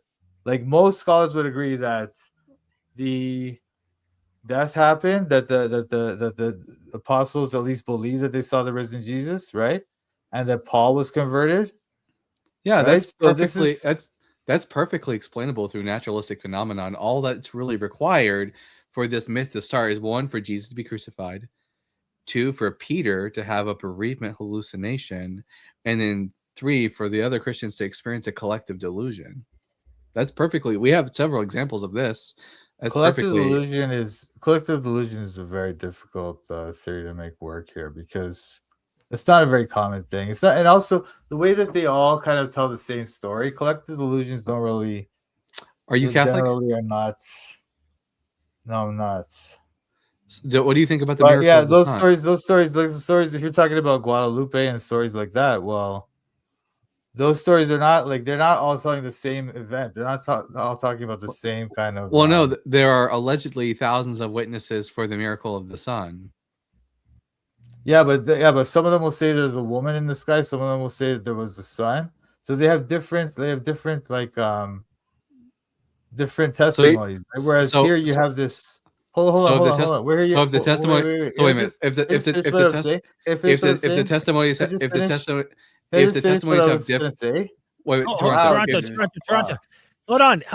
You gotta let Dalton also jab in because you don't want me to unburden like I just did, and you're not able to answer everything. Dalton's got to press. I just wanted to finish my point, but okay, fair enough. Okay, go ahead. You made an important point. You made an important point, Toronto, that if there's differences in the testimonies, then it's quite unreliable. What about the differences in the Gospels? They're very minor, and we can discuss those as well. I don't think they're contradictions as you're claiming. The differences in the Gospels are not comparable to this, where some people see a sun or a brightness in the sky. Some people see a woman. Other people see like there's very vastly different testimonies from sightings like Guadalupe and things like that. And this is like women, by the way, this is like over a period of time. What about the women went and told no one, and then the very next gospel says they went and told everyone? Well, like, Derek, completely opposites. I would disagree with you that Mark ends there at 16. So you think the I can prove it. Oh, you don't think the ending? No, you can't prove it. Like, look, don't get into all this. I can. I think you're just distracted from the point here. Here, no, what are you going to prove? That Mark ends at 16a? You're going to prove that? How are you going to prove that? Yeah, by going to the oldest manuscripts. Yeah, the oldest manuscripts isn't proof. Oldest manuscripts doesn't mean that they're the best. So there's no manuscripts early on that have it. No. Wait. There. Number two, you're not understanding textual criticism. How this works? Okay. I'm not understanding. Yeah, the texts that have them, the older texts, right? Such as Alexander. Do not have them. Do not. I know. I understand. I understand that, Derek. I understand that 100%. Okay. What I'm saying to you is that doesn't prove that those texts are better or that they have the correct. It shows you there are traditions that are earlier than our physical evidence suggests, where there is no longer ending. There's no 19 or 9 through 20. There is no 9 through 20 verses. That is a evidential observation all three of us can make and go, you know what? Someone added this on. Then if you add in linguistics. No, not necessarily. Derek, hold on a second. No, but I'm saying that's why we can look at it and go, this is convincing. Why? I don't think it's convincing. Look, the narrative is weird. To end up the narrative right there is very strange. I'll pull up. One second. It makes the whole story of the book just sounds weird at that point. No, it doesn't. Well, let's not talk about weird because the whole book is weird regardless. There's a weird. No. As a narrative, as a narrative from someone who has a background in Judaism, the Gospels are weird regardless. Yeah. But if we take a look at here, can you pull up I have Mark. You have that. Sorry, let me pull that up. Yeah, go ahead. There we go. There we go. This is the Gospel of Mark. This isn't like it's not like it's like torn up. and therefore it's like, oh, maybe it had a longer ending, but it's just damaged. This is like a really well preserved manuscript here, manuscript 3, and it just What? ends in verse Yes. 8. Okay. Which Yes. What I'm why aren't saying. why don't they have any of the why is it that I don't up know. until the It's 4th interesting. century they just end at verse 8? No, it's not. No, we don't know that it's up until the 4th century. We don't know that. We What do. we know We is do that we do no, know that. no, we do not. We do not know that. What we know is Every single manuscript. Excuse me. Stop Every interrupting me. single Can I well, please make a point? every Can I please make a single point? manuscript Wow, prior to dude. the 4th Wow. century CE does Ridiculous. not contain the longer ending. Yeah, of they Mark. don't have any manuscript evidence of this before. Anyway, all they have is just a few, like a handful, literally a handful, And none of them have it. manuscripts with these, right? Yeah, but none of them No, have it. what I'm saying, and they're all from Egypt. They're all from Alexandria and that Alexandrian tradition. Okay, Every the other single one ones, of the manuscripts you're saying that are early, that exist at all, are only from Alexandria. no, yeah, the ones that don't have, the ones that are early and don't have the Mark ending, the late Mark ending, Only they're from all Alexandria. they're all from the Alexandrian Up tradition. to what Every single year? one of them. When do you say that the earliest manuscript tradition inserts verses 9 through 20?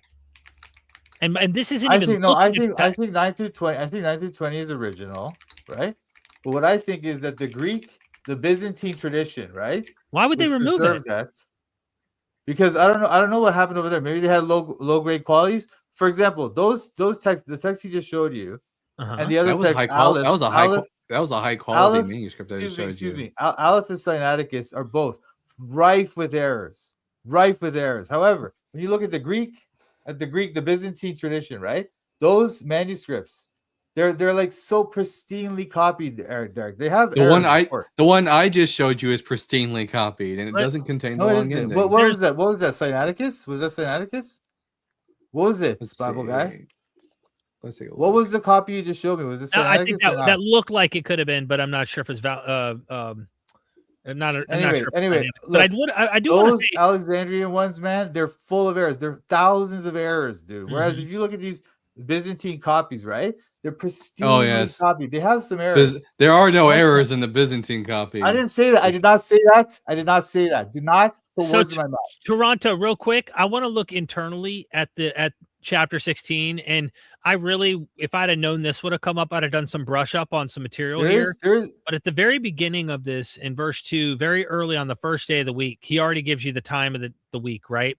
We know it's the first day of the week, okay? You scroll down, he is risen. They went and told no one, for they were afraid. Scholars have noticed this weird insertion. When Jesus rose early on the first day of the week, dude, you just said it was the first day of the week, like literally 7 verses earlier. You don't have to say it's the first day of the week again. And there are so many things in this 9 through 20 that critics, scholars, academics, when I say critics, I'm not talking about atheist agnostics. I'm talking about textual critics who know this material in Greek, have identified and said, this literally is an insertion added later with awareness of the book of Acts. It knows about the snakes and stuff that's going on.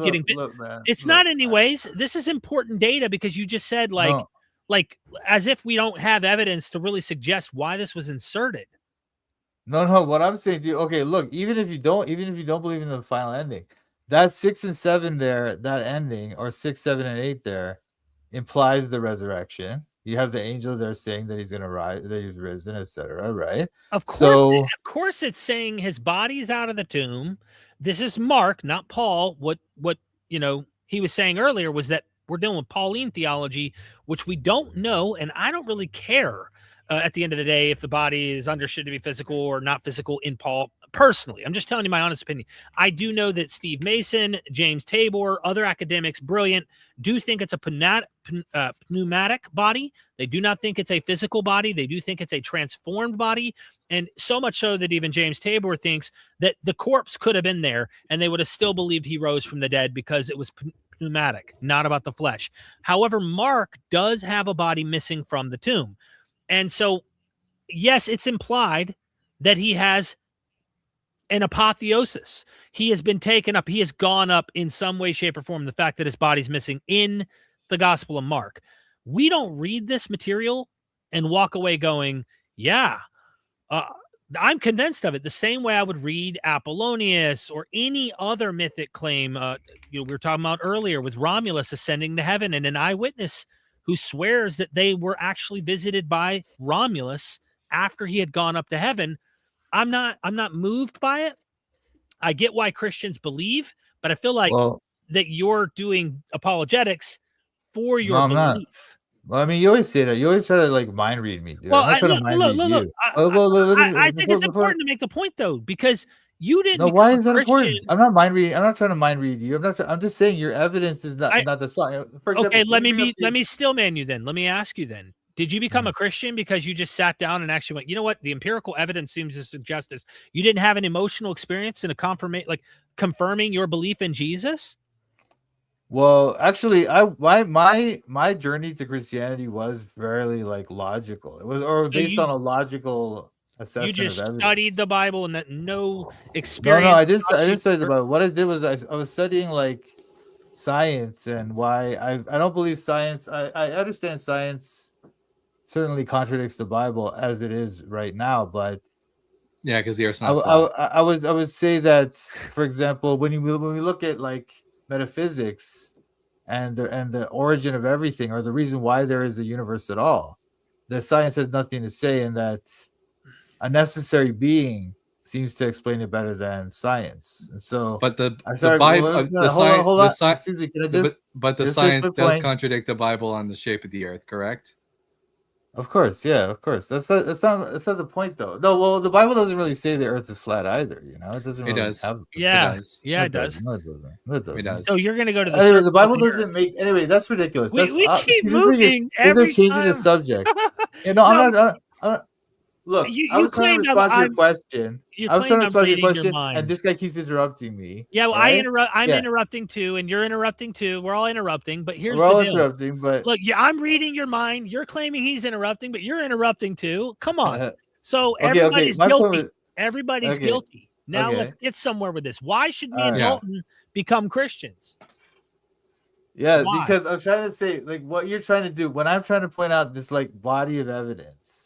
You're nitpicking, right? You have to. It's not. It's an extremely high claim you want us to buy, and also buy into the idea that there is a hell, there is a heaven. We have to base our whole life on this system that you believe in.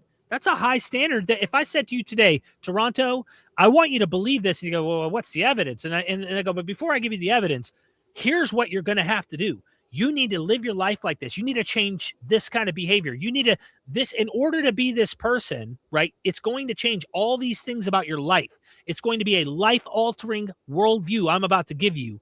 You better have some damn good evidence to convince me that I really need to change what I believe, who I am, and how I behave and what I do. It needs to be really, really good, in my opinion, for me to be persuaded. Does that make sense? Uh-huh. Yeah, there is good evidence though. This is what I'm saying to you. But you're like, I don't know, like the way you attack the evidence for the resurrection, right? You find out like these things, like contradictions. No, you don't. No, not contradictions. You don't find contradictions. I do find contradictions. We do find contradictions. And again, we've already gone down the road of contradictions. And again, when it comes to, for example, Paul, and when it comes to Paul in 1 Corinthians 15, we don't know anything about the nature of Jesus's appearance to people. As far as you and I know, it could just as well be that 500 Christians were sitting in a room praying and fasting, and they felt Jesus's presence with them, and thus Jesus appeared to them. You don't know anything about the 500. You don't know their names. You don't know when this happened. You don't know where this happened. You don't know in what manner Jesus appeared to them. All you have is this phrase that could be interpreted as simply the same way you would interpret like a Pentecostal movement where Jesus appears to people. No, I don't think you're right about that. Like, for example, in the Jewish world, that would have been very unusual to see some kind of resurrection claim. And then also, like, they thought of the resurrection as the end of time, you know? They didn't think of it as this. Well, they thought it was the end of time. The Christians of the first come on, century now you're just dude, no, we're not talking about. They thought they were living in the last days. Toronto. No, I'm not. No, Toronto. I'm not. You literally just said end of time, Toronto, and then Dalton's trying to talk, and you're cutting him off. No, because Yeah. he's trying to say, look, Here, they didn't Toronto. look. The What's he people trying to before they say? saw him, look, before they saw him, he's trying to say that early Christians believed that they were living at the end of They time. did. However, They did. before the resurrection, they weren't Christians. They thought their Messiah died. They wouldn't They have still believed. thought that Jewish people. Why would they in the believe that? first Why would they century- believe that? Because believe- Toronto, listen. What a joke. Jewish people What? in the first century CE thought they were living in the last No, they days. didn't. They were No, they expect. didn't. Yes, No, they they did. didn't. That They they That wasn't like absolutely a did. general Why? belief. That was like a widespread belief. Toronto. Prove that. Prove Did that. Jewish pe- Prove that's a Toronto, that was a widespread belief. Toronto. I'm Prove that. going to try to do it if you'd stop talking. Okay. Did Jewish people in the first century CE were they expecting the coming of the Messiah in their days? Some? Sure, some. So, Okay. like the Pharisees, for example, they believed the Messiah was coming Not in the all of last them. days. Not all of them. Not all of them. Not all of them. What the not all of them. Essenes? When we take a look at even from the Gospel's The own Essenes, perspective, thought they didn't know when it was gonna happen, dude. They didn't think it was gonna happen. the Essenes thought The the Essenes teacher of didn't know. They righteousness. didn't all think They it was gonna thought. happen in their Okay, lifetime. Toronto. I whatever. got to get Yeah, my point out, If Toronto. you can't let Jesus him, man, Christ. he's gonna have to mute you. We don't want to have to do that, Toronto. We got to be able to. You got to let him get his point, and we can't interrupt, or it's no fun. And the viewers are complaining too, or the people in the comments are saying, "Hey, man, one point at a time. Let's allow this because look, we want to do this in the future too. This ain't the last time we're gonna have conversations." True, Go ahead, Dalton. true. So what we see is that there are Jewish people in the first century. It doesn't matter how many, as long as there are Jews in the first century that believe in the last days.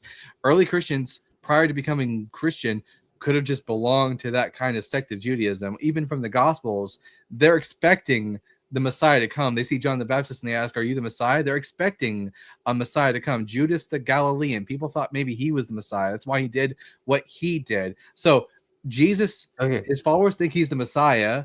The Messiah is supposed to come the last days. That's why even the author of the book of Hebrews says, in these last days, he has spoken to us through his son. So yes, they thought that the resurrection, that Jesus was just the first fruits of the resurrection, and the resurrection was in the last days, which they thought they were living in.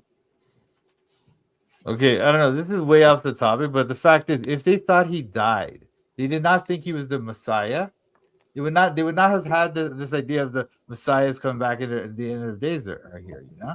So the whole idea that the end times thought in their head would have allowed them to believe in the resurrection is just like ridiculous. Like the resurrection idea, the resurrection of the Messiah alone and not all the dead at the same time would have been completely alien to them. They wouldn't have thought of it that way. How do you know they did not think of it? Well, we can see it in the word. We can see it in the word. In the book, he repeatedly tells them he's going to rise from the dead. It says they don't understand. They don't believe him. John 20 verse 9 says that they did not know the scripture that he would rise from the dead. Mm-hmm. They repeatedly, the first century. Okay, but in reality, though, you're talking about what the Gospels say. In reality, though, what did Jewish people actually believe? Yeah. Why would we think that they would think that the Messiah would rise from the dead individually as opposed to the other resurrection? That might be why Christianity. What evidence do we have of that? I can actually make an argument from this. In fact, I recently talked to Dr. Richard Carrier about this, that there could have possibly been some Christians that would have understood Daniel chapter 12. Toronto. No, Toronto. No, wait. Toronto, after I'm done, you can make your point. As I was saying, I've spoken to Dr. Richard Carrier this last week, and I've shown that it's even a possibility that Jewish people reading Daniel chapter 12 could have understood the Michael figure rising to be a reference to the Messiah rising. And then what happens after that? Then you see the rest of the dead resurrected. It's quite possible for early Christians to read Daniel chapter 12 and think that this is justification for the Messiah rising first. Not only that, if Peter does have a bereavement hallucination where he sees Jesus standing before him, he has two options. He can either believe that Jesus is just a spirit and therefore God abandoned him to death, or cognitive dissonance. I'm seeing Jesus in this hallucination. God has vindicated him and raised him from the dead, and he's just the first of many. Okay, so what you're saying now is that it's possible that they did this. There's no evidence of this, but it's possible. It's possible. And you're trying to act as if that possibility is enough to just dismiss this whole body of evidence. Oh, and let me ask you something, Toronto. Let me ask you about your question you just brought up that I think is important. Is it possible that Nero really did rise from the dead? Nero? Yeah, Nero. Nero, the Emperor Nero. Nero Caesar. Oh, no, I don't think so. But okay, You what's your don't point? think it's There's possible? some stories about that. Well, historically, there were 3 imposters that literally got away with pretending to be Nero after he committed suicide. He they killed himself. pretended that they were him. They pretended they were him, and everyone believed he was alive. He rose from the dead. Nero Redivivus. It's a legend that he was alive. Did they have And an by the empty way, tomb? they didn't need one. They Well- had Nero, the guy himself, impersonating They him. never checked his but tomb. They never many of checked his them- tomb. Jesus Okay. doesn't have an empty tomb, Toronto. Can you point Yeah, me to a right. tomb? Yeah, right. Can you point me to the empty tomb? Where is it? I don't know, but even his enemies are admitting it. The Jews. And No, others no. at the Where are his enemies admitting there's an empty tomb? Show me a Jewish source that says that there was an empty tomb. Celsus, the Jews in the Talmud, they say. Where in the Talmud? I don't know, when they talk about how he rose as a sorcerer or something. They don't deny the resurrection. They don't deny that. No, that they don't mention the resurrection at all in the Talmud. All they say about Jesus Well, possibly in Matthew, is that he was a sorcerer that led Israel astray, and that he was stoned to death and then hung up on a tree on the Passover. That's it. They don't say anything about empty tomb in the Talmud. Real quick, Mindwise, thank you for the super chat. As I think Sagan, peace be upon him, said, extraordinary claims require extraordinary evidence. D&D, what a knockout combo. P.S. Dinner was good, I take. Fantastic, Mindwise. Thank you so much for helping out. The wife had an amazing birthday, and we appreciate the support. Thank you. Okay, he says extraordinary claims require extraordinary evidence. Well, in the evidence we have from ancient world events in the ancient world, there's nothing more extraordinary than the New Testament documents. Well, that's why I brought up Nero. Because I wanted it's not even comparable. Who's ever heard of that? We never even heard of that. However, with Jesus, well, you haven't heard Toronto. You haven't heard of it. Yeah, you two who spend your whole lives trying to disprove the Bible, you've heard of it. I actually, no one else has. Let me make a point here to disprove the Bible. You might have a fair assessment to some extent that I have gone out of my way to try to test the validity of a world religion that once had its claws in my brain and in my life, and how I was supposed to view myself as this wretch whose righteousness is like filthy rags with a God who might cook me for all eternity. Dude, that's a huge fucking fucking thing to claim on someone. And if someone's going to research that and find out that it's loaded with legend, it's got contradictions, which you deny. It's got problems. I don't think, I know you deny them, but I'm making the point that when you discover that, you kind of want to know if this is true. You don't want to just come on to channels and just try to justify the thing you already believe. Like, I've changed my mind, Toronto. I was a full-blown absolute mythicist, okay? And I'm not knocking people who think that Jesus may not have existed, but I have changed my mind because I thought, you know what? I am, at this moment in my journey, more persuaded there was a guy than there wasn't. So in my mind, I'm like, look, I want to go with the evidence. I want to go where the evidence seems to point. Yeah. I'm not doing this to be facetious, but yeah, this commenter has a good point. Examusic's right. If you don't know about the Neuro Redivivus myth, you won't know what you're reading in the Apocalypse of John. No. Wait. First of all, no. That's a wild claim too. This is what I'm saying to you, Derek. You're taking this thing about Nero and trying to say that that's how we should understand the Gospel of John. No, I'm not. That's wild. Gospel of John. Okay.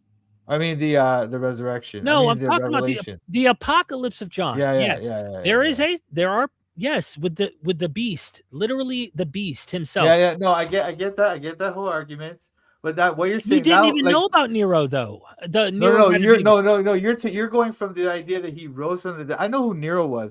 You're saying the idea that he supposedly had these people who witnessed his risen body. All right, so that happened. Bro, that we need to use that to Nero Redivivus was so intense. This was such a serious claim in the ancient world that the empire itself was concerned that he literally was alive. People in the empire thought he was where the Parthians, their enemies, started to believe that Nero really was alive. He came back and that he was going to lead the Parthian Empire to destroy the Roman Empire. This was something that people believed. Now, we come to find out there were fraudsters pretending to be Nero. And the reason I brought this up, and I was hoping you would have known about it, but Mhm. you don't really know much about it. I'd request you look into it more, because people can claim things all the time. People could say they believe in things all the time. It doesn't mean they did, is all I'm saying. This is my point. This is my point, Derek. People did used to talk about other people rising from the dead all the time in the ancient world. And even people that were healers, people that were the sons of the god Apollonius, right? Apollonius of Tyre, right? But the thing is, Diana. the only or whatever he's from, but the people, nobody like has heard of those people except for people like us who know about the history. Who know about Toronto, that you're period. so average- what? The Hold on, popularity of the myth makes it more likely to be true. Wait, dude, could you please hold on a sec? Just hold on a sec. My point is this: none of those other events have entire biographies about the person written within 100 years. None of those other events have like these. Hold on a sec. Life Plutarch, of the what? Caesars. What? Plutarch? Yeah. Where's his Life of the Caesars? Written like 200 years later. And first of all, hold on a sec. Plutarch lived at the end of the 1st century. What do you mean? Is that right? Yeah, it's not 200 years. And if you're trying to right, bring up the Apollonius of Tyana's well, biography, even that. Look at that. Let's look at Plutarch and the Caesars. Okay, Plutarch writes it 100 years or whatever after Caesar. Okay, he writes about them. beginning right? of the 2nd century, like around the 110s. Plutarch. But no, what I was saying. Well, we're talking about people who supposedly rose from the dead, and that their writings. What about people who ascended to heaven? Famous. Yeah, I know, but this is what I'm saying. The average person's never heard of those people, but Jesus, everyone's heard of. Why does that happen? And also, Toronto, hold on a second. Toronto. This is just because Christianity has spread throughout the whole world because of Constantine. Why? Because of Constantine. Well, yeah, but why does Constantine take up this religion? This is the thing. You're saying all these things. It was useful. It was just naturally. It was useful. It was useful. Yeah. Again, that's it. Yeah. That's your claim. And that's another debatable claim. So his mom was also a Christian too, just so you know. Like his mom was. So there's plenty of common sense arguments to make why Constantine. And by the way, there's a debate even whether or not he was really solely devoted to Christianity. He may have still worshipped Sol Invictus and Christianity at the same time. Yeah, my point is though that religion of these Jews from this backwater of the Roman Empire takes over the empire. Right. What about these Arabs in the back?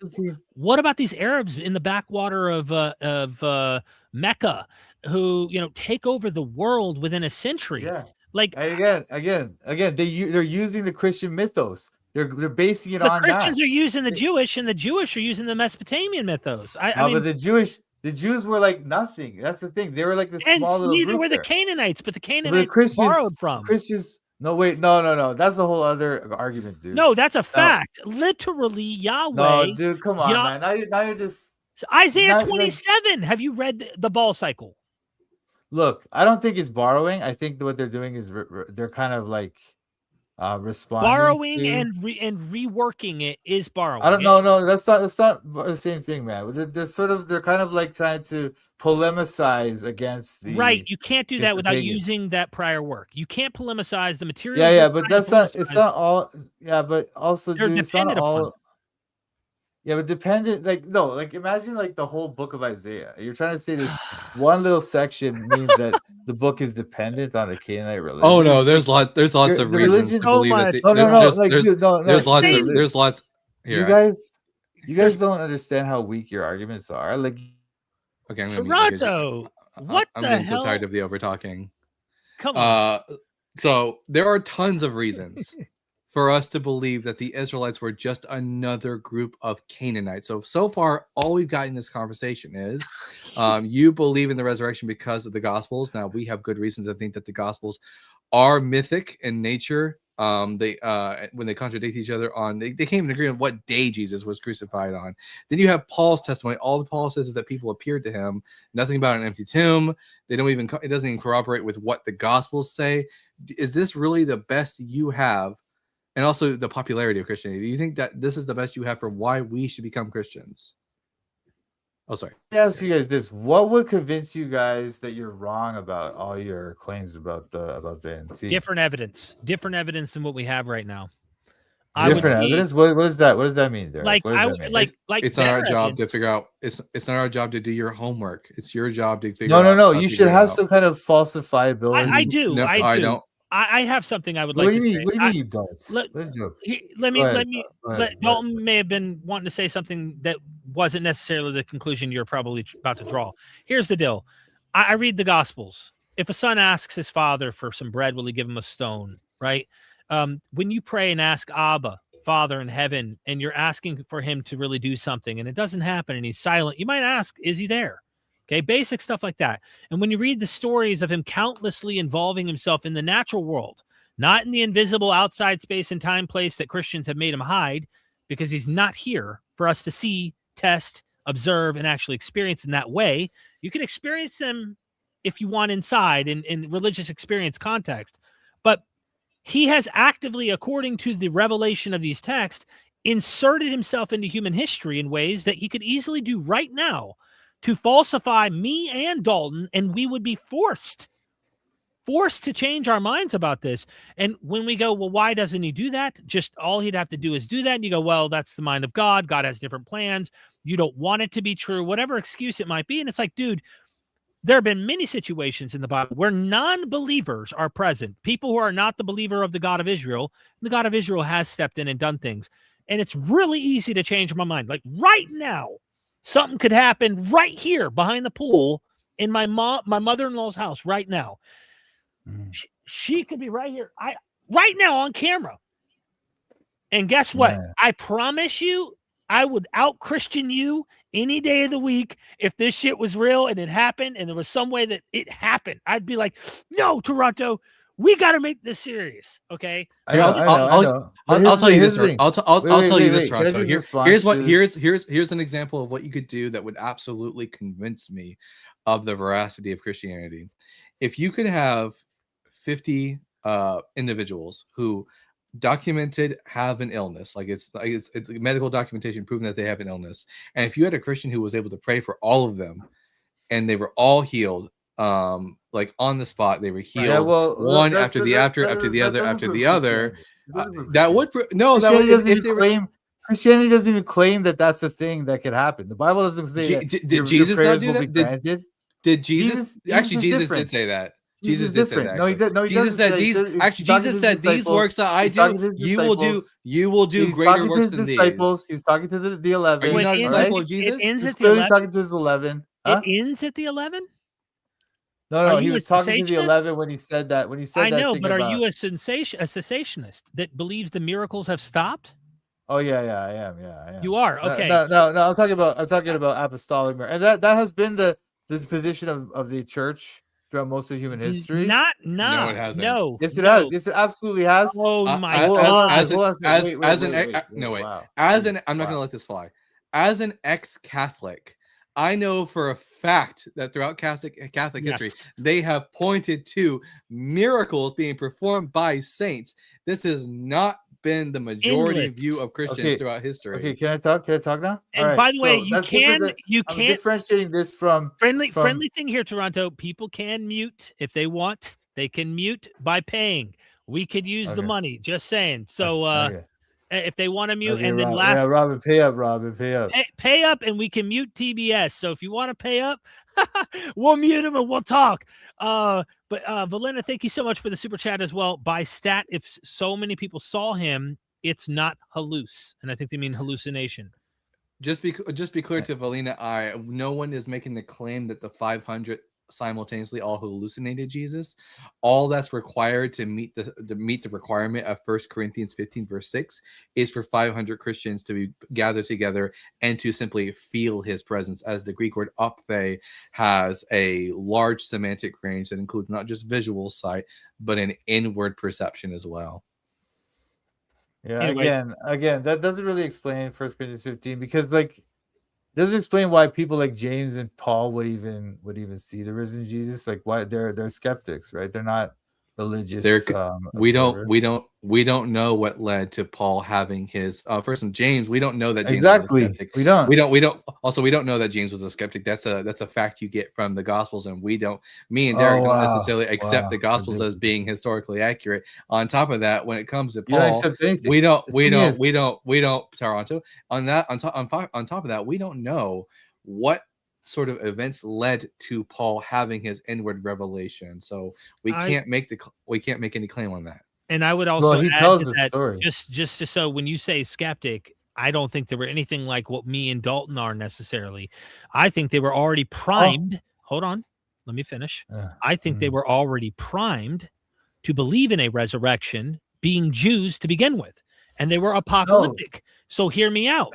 So hear me out. If you're already primed to believe that in the last days a resurrection is supposed to take place, it's evident they were apocalyptic, then you're already primed to believe. You got to let me finish, dude. If not, everybody, $1 a minute. Mute him for $1 a minute. If you want to super chat, you can. I don't want to have to, but dude, if they want to super chat $1 a minute, we can silence TBS. So hear me out. They already had the belief of resurrection. They're not complete skeptics. They just did not believe that the Messiah was going to get killed, or that this particular idea of the Messiah. So they already were religious Jews who believed in God. They weren't atheists. That's not a skeptic, in my opinion. They might have been skeptical of that particular guy, but that's it.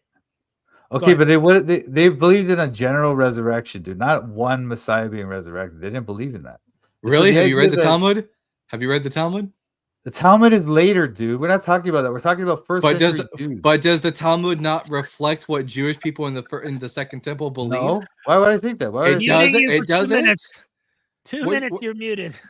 So this is another crazy claim. So here's the problem with Christians, and this is a message to all Christians out there: don't make claims about Judaism if you don't know jack shit about Judaism. I have practiced Catholicism and Judaism at different times in my life, which is why I'm able to make these claims.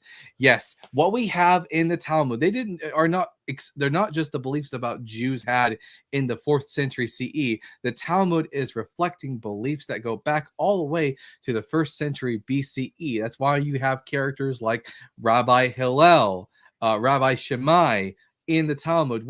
Rabbi Hillel and Rabbi Shammai, they weren't 4th century individuals. They existed in the 1st century CE. The Talmud talks about netilat yadayim, the washing of the hands. That's literally in the Gospels. They talk about the washing of the hands. So yes, the Talmud does reflect what Jewish people in the Second Temple did believe about messiahs and resurrection. So when we have, for example, in the Talmud, the Mashiach ben Yosef, who is a Messiah individual who is resurrected as an individual, that's something that's already present.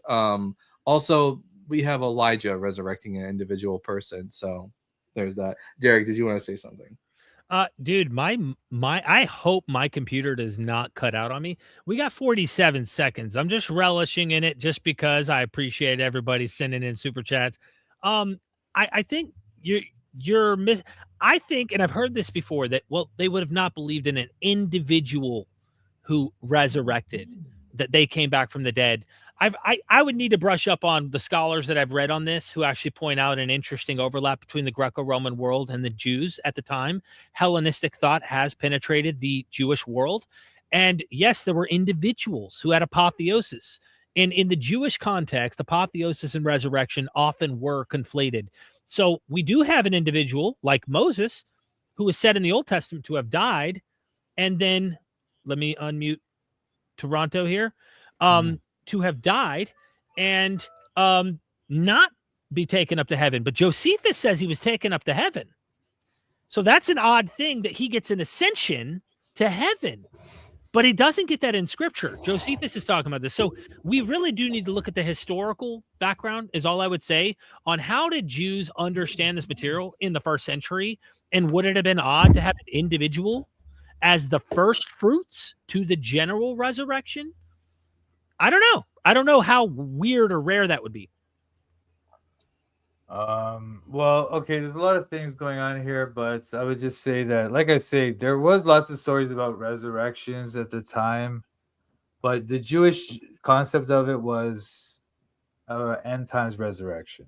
Now, if Josephus tells his story, I'm not familiar with that, but that's interesting. But he's recording events that other people have witnessed, right, or claim to have witnessed, and he's telling about it. He's not just making something up that he's not just talking about some like random Jewish thing. And also the Just, idea that the just, hold on. The idea that the Talmud, just dude, like wow, Christians today, wow. just like Christians today, and of every century since the first century, Jewish people thought that they were living in the last days. Again, that wasn't some universal belief that they all had. You're just Doesn't acting matter. like The New Does, your Testament views. doesn't matters. matter. Well, it does matter. It absolutely does matter. And also, I don't even know. We're As not even long talking about that. We're as talking there about the as long as fact there, that- as long as there's any group of Jewish people that believe that they were living in the last days, that gives enough room for Christians in the first century to believe that, and for them to have a reason that to gives believe enough that the room, resurrection was beginning. enough room for you to possibly make this other inference about this other thing. This is what I'm saying. It's not Your an inference. theories about hold The on, New hold on. Your Testament. theory. It's not an inference. The New Testament. Of course, the New it's an Testament. inference. The It's New obvious. Testament This is what inference means, dude. itself Come says on, man. explicitly. The New Testament itself explicitly states that the Christians thought they were living in the last days. Yes, and you're suggesting that anyway. Look, this is all over the place, because you don't have a solid critique. You have these like little nitpicks that you pull out. What you were saying about the Talmud, as if it's like some window to the first century Jewish thought. But it's a layered compilation. It has different views, different things. The Babylonian Talmud and who commissioned the Talmud? Who commissioned it? I don't know. It comes from different works, man. They compile different works. Like I don't know what you mean with commission. But before, I don't even know who is the leader? Who is the leader who started the writing of the Talmud? I don't know. Judah Hanasi. Look, Yehuda Hanasi, Judah the Prince. What was the Talmud called? So where was he from? Where was he from? What era was he from? Was he from the first century? No, right? Doesn't matter. I'm what do you mean proving a point no? right now. What do you mean it doesn't matter? Toronto. Toronto. I'm proving a point right now, and it's really funny. So Toronto, before the Talmud is like the Talmud in the 5th century CE, what do we call this body of works as it existed in the 2nd and 3rd century? The corpus of the oral tradition. What is it called? The Mishnah. And then it gets added. And what gets added to the Mishnah? The Mishnah's compiled in 200 CE. And then you have the Bavli text that goes later on than that. So why should I think that all this stuff comes from the first What's the difference between what's the difference? I think what we're proving is that you don't know anything about the Talmud. We got a super chat. I'm not an expert in the Talmud. I don't have to be. The fact that you're trying to claim that it's some window into the first century. Gretchen, I had to mute you, man. All right, we're getting 5 minutes on the clock here. Me and 5 minutes. Testing Toronto's patience here. Thank you so much for the super chat. TBS, you're the one all over the place like a Jackson Pollock. Mute TBS. All right, you see the clock. Let's talk about this while Toronto here is hanging out, waiting. What like I don't know what to say about this. It sounds like to me, and once we unmute, maybe Toronto can answer this. Like he doesn't think the New Testament seems to be implying that they believe they were living in the end, like the end times. Do you think that that's what's happening, Dalton? Well, when we look at the book of the Hebrews, the author of Hebrews obviously thinks he's living in the last days. He says in Hebrews chapter 1, he says, long ago, God spoke to our ancestors in many and various ways by the prophets, but in these last days, he has spoken to us by a son. The author of the book of Hebrews believes that they are living in a new sort of, if you will, to use Christian slang, dispensation, a new era, a new epoch, because the Messiah ushers in the Messianic age. This is also another Jewish belief. The book of Revelation talks about the things which must shortly come to pass, including Jesus' return. Paul seems to believe that Jesus is returning in his lifetime. He says, those of us who are alive and remain, talking about Jesus' return. It's quite obvious. And also Jesus, the authors of the Gospel of Matthew even put into the mouth of Jesus, having him say that he will return before this generation has passed away.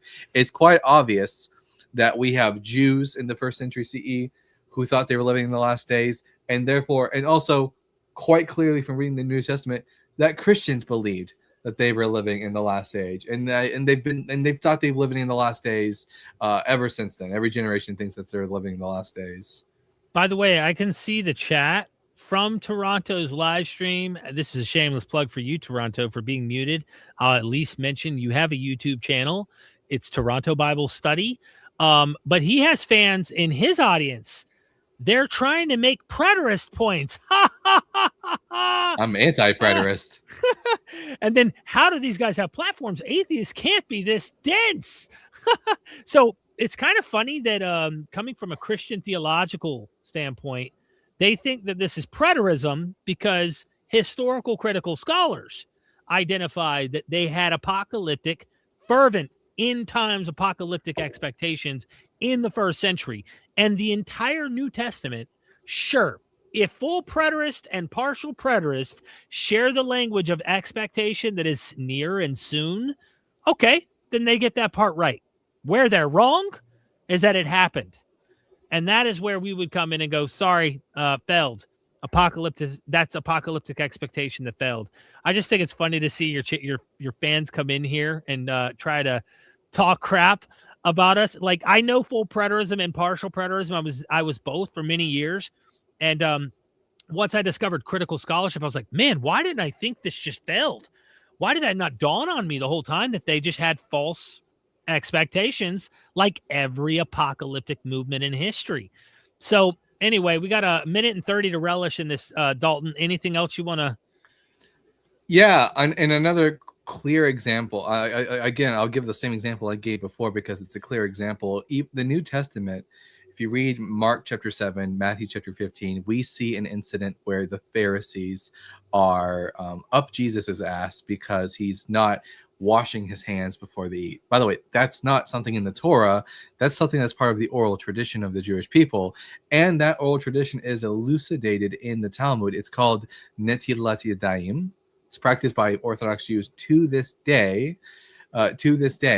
So yes, the Talmud does give us a track on what 1st century Jews would have believed, because the Talmud isn't like we're coming up with traditions and we're writing them down. The whole purpose of the Talmud is because we the Jews are now in the diaspora. We have been keeping these traditions orally all this time, but now we need to write them down because we're in diaspora. That's the whole purpose of the writing of the Mishnah and later the addition of the Gemara, whether the Babylonian Gemara or the Jerusalem Gemara. The whole purpose for the writing of the Talmud in the first place was because this has been an oral tradition that we have kept. The New Testament attests to the existence of this oral tradition, calling it the tradition of the elders.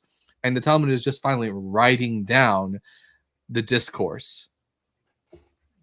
All right, I'm going to cut you out 33 seconds early. There you go. Okay. So anyway, Thank you for the the super idea chat. the idea that the Talmud is some window into 1st century thinking is just completely ridiculous. Okay, you'd have to make some other further evidentiary claims beyond that. All right, because the fact is the Talmud is made up of the Mishnah and the Bavli texts. Bavli is not finalized until 600 Bavli? CE. What do you think Bavli is a reference to? What do you think Bavli is a reference to, Toronto? I don't know.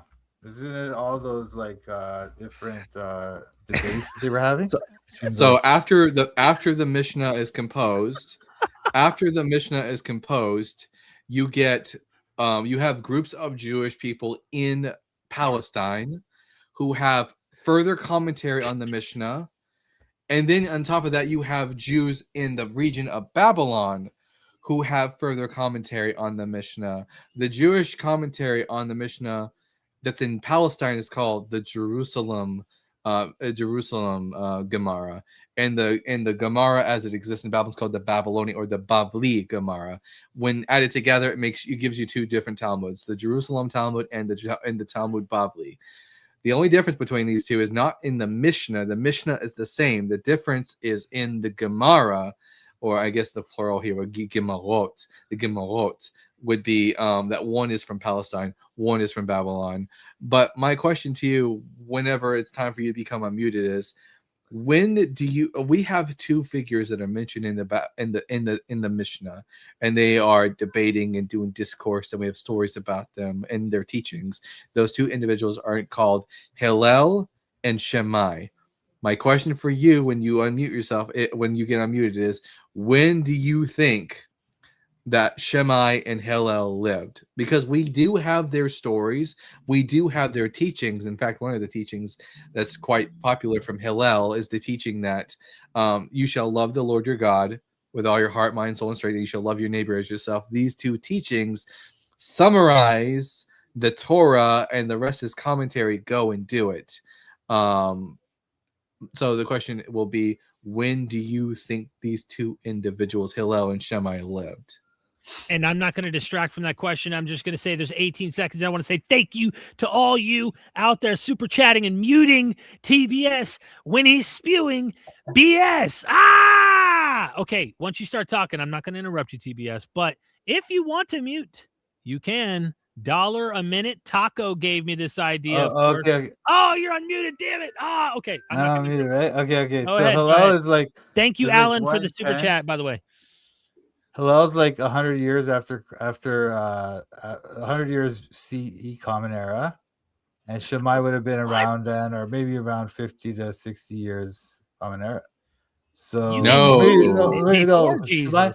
Shammai would have been wait. So you're right. Shammai would have been slightly before the Common Era, but Hillel would have been after, at least 100 years or so. No, they were contemporary. Shammai and Hillel lived at the same time. They were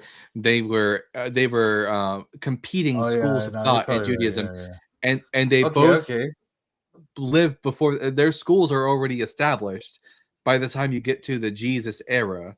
So like if the Talmud is teaching, if the Talmud is giving us the teachings of Shammai and Hillel, and Shammai and Hillel were from the first century, conclusion, the Talmud gives us an eye into first century Jewish thought. No, but they're not. They can't really confirm that those quotes are accurate and everything. There's that even Jewish sources won't claim that those are the Holy Spirit inspired it. perfectly We'll just say accurate that. sources. Yeah, the same thing for the New Gospel. So you're just like, come on, man. Like, wait, are you trying to take this as a serious? You're trying to make some serious arguments about history, right? Your problem when I point out the problem. Hold on. When I point out the problems with your theory, you just ignore them or you laugh it off. Like, what are you doing? Well, no, by that same metric, then we don't know what Jesus said. No, that's a separate debate, dude. We're not talking about what we're talking about is your claim that the Talmud provides some kind of window into first century thought. Therefore, we can just assume that they thought that they were living in the last days, and by that you mean that the resurrection was right around the corner. Which again, we don't need to think that. And your references to the New Testament were also weak too. Last days in the New Testament doesn't necessarily refer to the resurrection is right around the corner. When does the resurrection take place? Well, who knows? They're probably talking about their kind of already not yet theology, you know. And, does the resurrection not take place in the last days? Yeah, the last day doesn't mean it's happening tomorrow, though. That's what I'm saying to you. Yeah, it could happen next week. It could be 100 years. Or it could be 100 years or 1,000 years. Peter talks about how the 1,000 years of the Lord is one day. Then the term "last days" doesn't have any meaning whatsoever. It's a meaningless last phrase. days in Peter. He talked about Peter, and also what I'm saying to you is the author. Second Peter. Dude, you just talk for so many minutes. Well, yeah. I just want to say that isn't actually Peter. Second Peter is not Peter. Oh, dude, come on, man. See, that's your claim, dude. That's not just a like critical scholarly position. Many it's not many academics. Yeah, sure. Dude, even Eusebius questioned this, man. Like, I mean, this is. I agree. This was not that's not a really disputed one. That's a pretty common answer. It's disputed. No, I'm saying that is not commonly disputed. Like, you might have some super like conservative scholars, But It's like not super conservative, dude. There's a large minority of scholars that dispute large that. minority, Yes, it's a minority. I'm not saying it's a majority. a really Well, big what's small. funny? I'm I'm not just suggesting. I'm not suggesting it's a majority. I'm not suggesting that. Of But course you it's have to not. understand the majority is largely a lot of secular authors too, right? No, That's I why. would But not. religious I don't know if that's the majority. religious scholars would also agree. Dr. Raymond Brown, for example, would agree that Second Peter was like 2nd century, not by Peter. Yeah, I'm not saying all religious scholars agree with me either. What I'm saying though, there is this fairly sizable minority. Anyway, my point is, look, Thank you for my the point super is this. chat, Look, Belinda. this is what I'm saying to you. This is what I'm saying to you. Like, I give you guys some evidences of why you should believe the resurrection, and you're coming with these like inferences from these possibilities. It's possible they thought that it was the end times, and then if we can infer from that It's if not they thought it was the end possible. times, maybe they thought that Jesus was Not risen. possible. and- It just The is the fact text- that they thought they lived in the end times. Yeah, No, the no, no. text It's over and possible. over. It is the last hour. If we want to discuss that, I talked about last days not meaning tomorrow. Toronto, Last I days have doesn't mean- I have a principle when weighing these things. When you hear hoofbeats in the distance, think horses, not unicorns. My belief is just more parsimonious. No, it isn't, because you're ignoring the fact that, like, as I was saying to you, Peter says that a day is 1,000 years. It's not just from Peter. It's also in That's the just Bible. Right? That that's notion that, that the that's last just the days. That's just the author of Second Peter coping with the fact that Jesus had not No. yet returned, even though it was the 2nd century. Again, you're just saying that. The fact No, is, I'm not just saying that. I'm just reporting on the scholarly consensus. Excuse me. Hold on. This notion that the day to the Lord is 1,000 years is in Deuteronomy. It's in the Bible. That's a concept in Where? the Bible already. Where in Deuteronomy? It's in Deuteronomy, isn't it? I can't Where? remember now exactly. The author of Second Peter is quoting the Psalms, although quoting it incorrectly, where it Is it says in that Psalms? 1,000 years is like yesterday to you. And again, these are the Psalms, which are what genre? Yeah. So what? That's Peter's also Poetry. using that idea, but poetry It's doesn't poetry. mean that that's not a theological truth. That's my just point the is- my author. point is That's, that- that's my just the point psalmist is that- saying that time Dude, that because of dude, God's my that's point just is the psalm, that- that's just the psalmist saying that Excuse because me, of God, excuse me. because of how God is so ancient that Dude, our human scale of time doesn't my mean the same point thing to him. is- But if Jesus says to a Wow, human dude. audience that these things will happen soon, unless speaking to a human audience saying that something will happen soon, if soon doesn't mean soon, then don't. I think God would be smart enough to not use the word soon. Look, this is a theological truth that's in the Psalms. It's poetic, but it's a theological fact. For 1,000 years in thy sight, but are but as yesterday when it is past, and as a watch in the night. When it is past, 1,000 years is but a day to the Lord. So when they say the last days, when they say the last days, it doesn't refer to necessarily this week. And also, as I was saying to you before, you talked about Jesus supposedly saying he was going to come in this generation. He's coming in the clouds. Coming in the clouds is referring to him coming to earth. It's coming in the clouds, like in Daniel chapter 9, when he comes to the with the glory. He says that he will come with the glory. He says that before this generation passes, the Son of Man will come in his glory with his angels to bring forth judgment. Yeah. What is that a reference to? That's a reference to a dual prophecy. What? Dual prophecy is the greatest Christian. What is happening?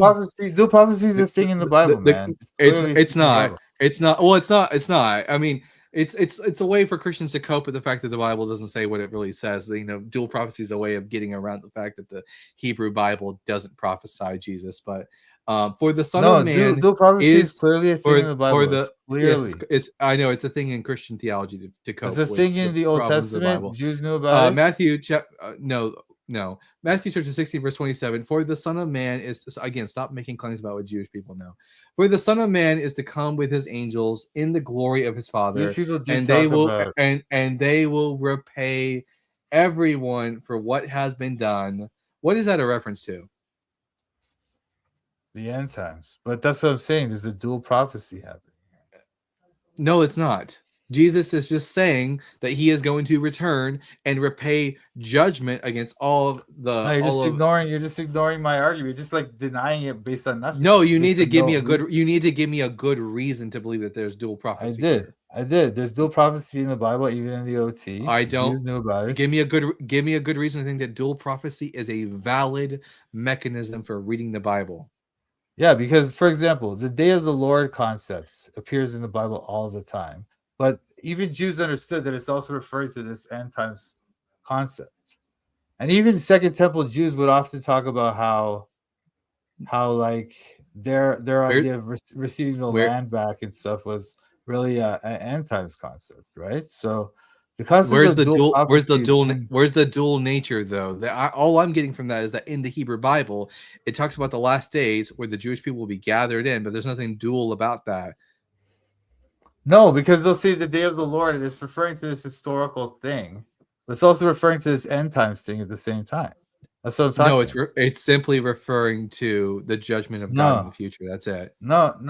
They often use the day of the Lord to refer to judgments in their time period. For example, like in I'm trying to think of a time. Maybe, or even look at Isaiah 61, where it talks about how there's about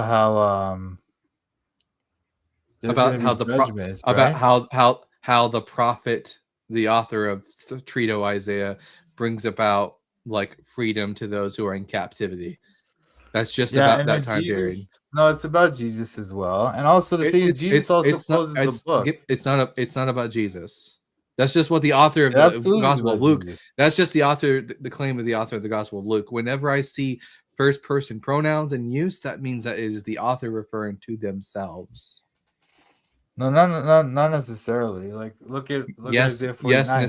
That's not the author referring to himself. What a joke. It is. It is. Isaiah 49. Isaiah 49:6 is the author referring to himself. What an absolute joke. Well, here Isaiah 49. Isaiah 49. Isaiah 49. Listen to me, O coastlands. Pay attention, you peoples from far away. The Lord called me before I was born. This is the prophet talking. Yeah. While I was in my mother's womb, he named me. He made my mouth like a sharp sword. In the shadow of his hand, he hid me. He made me a polished arrow. In the quiver, he hid me away. He said to me, "You are my servant Israel, in whom I will be glorified." But why is he calling the prophet Israel? Why is he calling the prophet Israel? Why? The prophet's Jewish, no? No, he's not Israel though. What are you talking about, dude? Is the prophet not a member? Is the prophet? Yes. That's the job. He's not. Toronto. That's the job of here. You can just say "nuh-uh" all you want. I'm going to mute you and going to give an answer. You can just say "nuh-uh" all you want. But the job of the Jewish people, and maybe you would know this if you did more Bible study, Exodus chapter 19, verse 6, the job of the Jewish people is to be a kingdom of priests and a holy nation. Why are they called the kingdom of priests? What is the job of a priest, Toronto? The prophet is not doing that job. The prophet answer my question. Answer my question. When it says in Exodus chapter 19, I'm going to hold your feet to the fire in this. I'm not going to let you go. When it says in the book of Exodus that the Jewish people are a kingdom of priests and a holy nation, what does that mean? What is the job of a priest? Yeah, they're supposed to go out and tell everyone. That's the point is though, they didn't do that job. That's why he's picking. Are you making a claim that? Hold on a sec. Can I please answer the question? Dude, are you making the? You refuse to let me. Are you making the claim that unequivocally that the Jewish people all failed that mission, that there were no righteous Jews in Israel like the prophet who were doing God's work? Is that the claim? No, I never made that claim. No, I never made a claim at all. But as a people group, they failed. That's why he's going to the Messiah. That's why Isaiah 49:6 is about the Messiah. It's not about the Messiah. It's about the prophet. No, it's about his servant. It's about the servant. Okay, the servant. The servant is Israel. No, the servant is not the Messiah. The servant is not Israel. I agree. The servant is not the Messiah. The servant is not. No, I didn't say that. The servant is not Israel because you can see in 49:6 that he's being told to restore Israel. The servant and Toronto. Surely, reading the New Testament, like Romans chapter 9, you're familiar with the concept of the righteous remnant, no? Yeah. Okay, like for example, Elijah. Elijah's a member of the righteous remnant. Elijah was afraid that he was alone in this, Yeah, but God dude, that's assured not referring to a righteous remnant, Toronto, dude. yeah. We later read. Here, let's break down the words. What is a remnant, Toronto? What is a remnant? Ridiculous, dude. This is ridiculous. What is a remnant? We read about the servant later. He's gonna here. Maybe I need to meet you again so you can hear the question this time. What is a remnant? What does that word mean? A remnant is a group of people who continue to believe even though the rest of the nation is turned against God. And this is not talking about that. So this is not talking about that. It's talking about one person. Well, no, it you is. Just think that. And also So, question, Toronto. During the Babylonian exile, was there a righteous remnant of Jews that continued to be faithful to God in the exile? Yes or no? Yes, of course. That's not the point. That's not what this is about. Was the prophet a member of what? Was the prophet a member? Was the prophet a member of that righteous remnant? This is ridiculous. This is ridiculous. Out of context. Was the prophet a member of that righteous remnant? Yes or no? Yeah, the prophet was. That doesn't mean.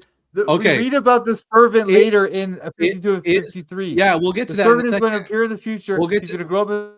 No, not appear in the future. That's not what it says. We're going to get to that in a second, though. So the prophet in Isaiah chapter 49, would it be the job of the prophet, who's a member of the righteous remnant, to bring back the lost of Jacob, the unrighteous? Is that the job of the prophet?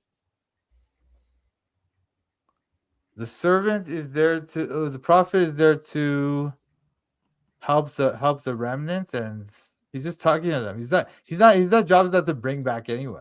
His job. Yes, that's the whole. Hold on. I'm gonna.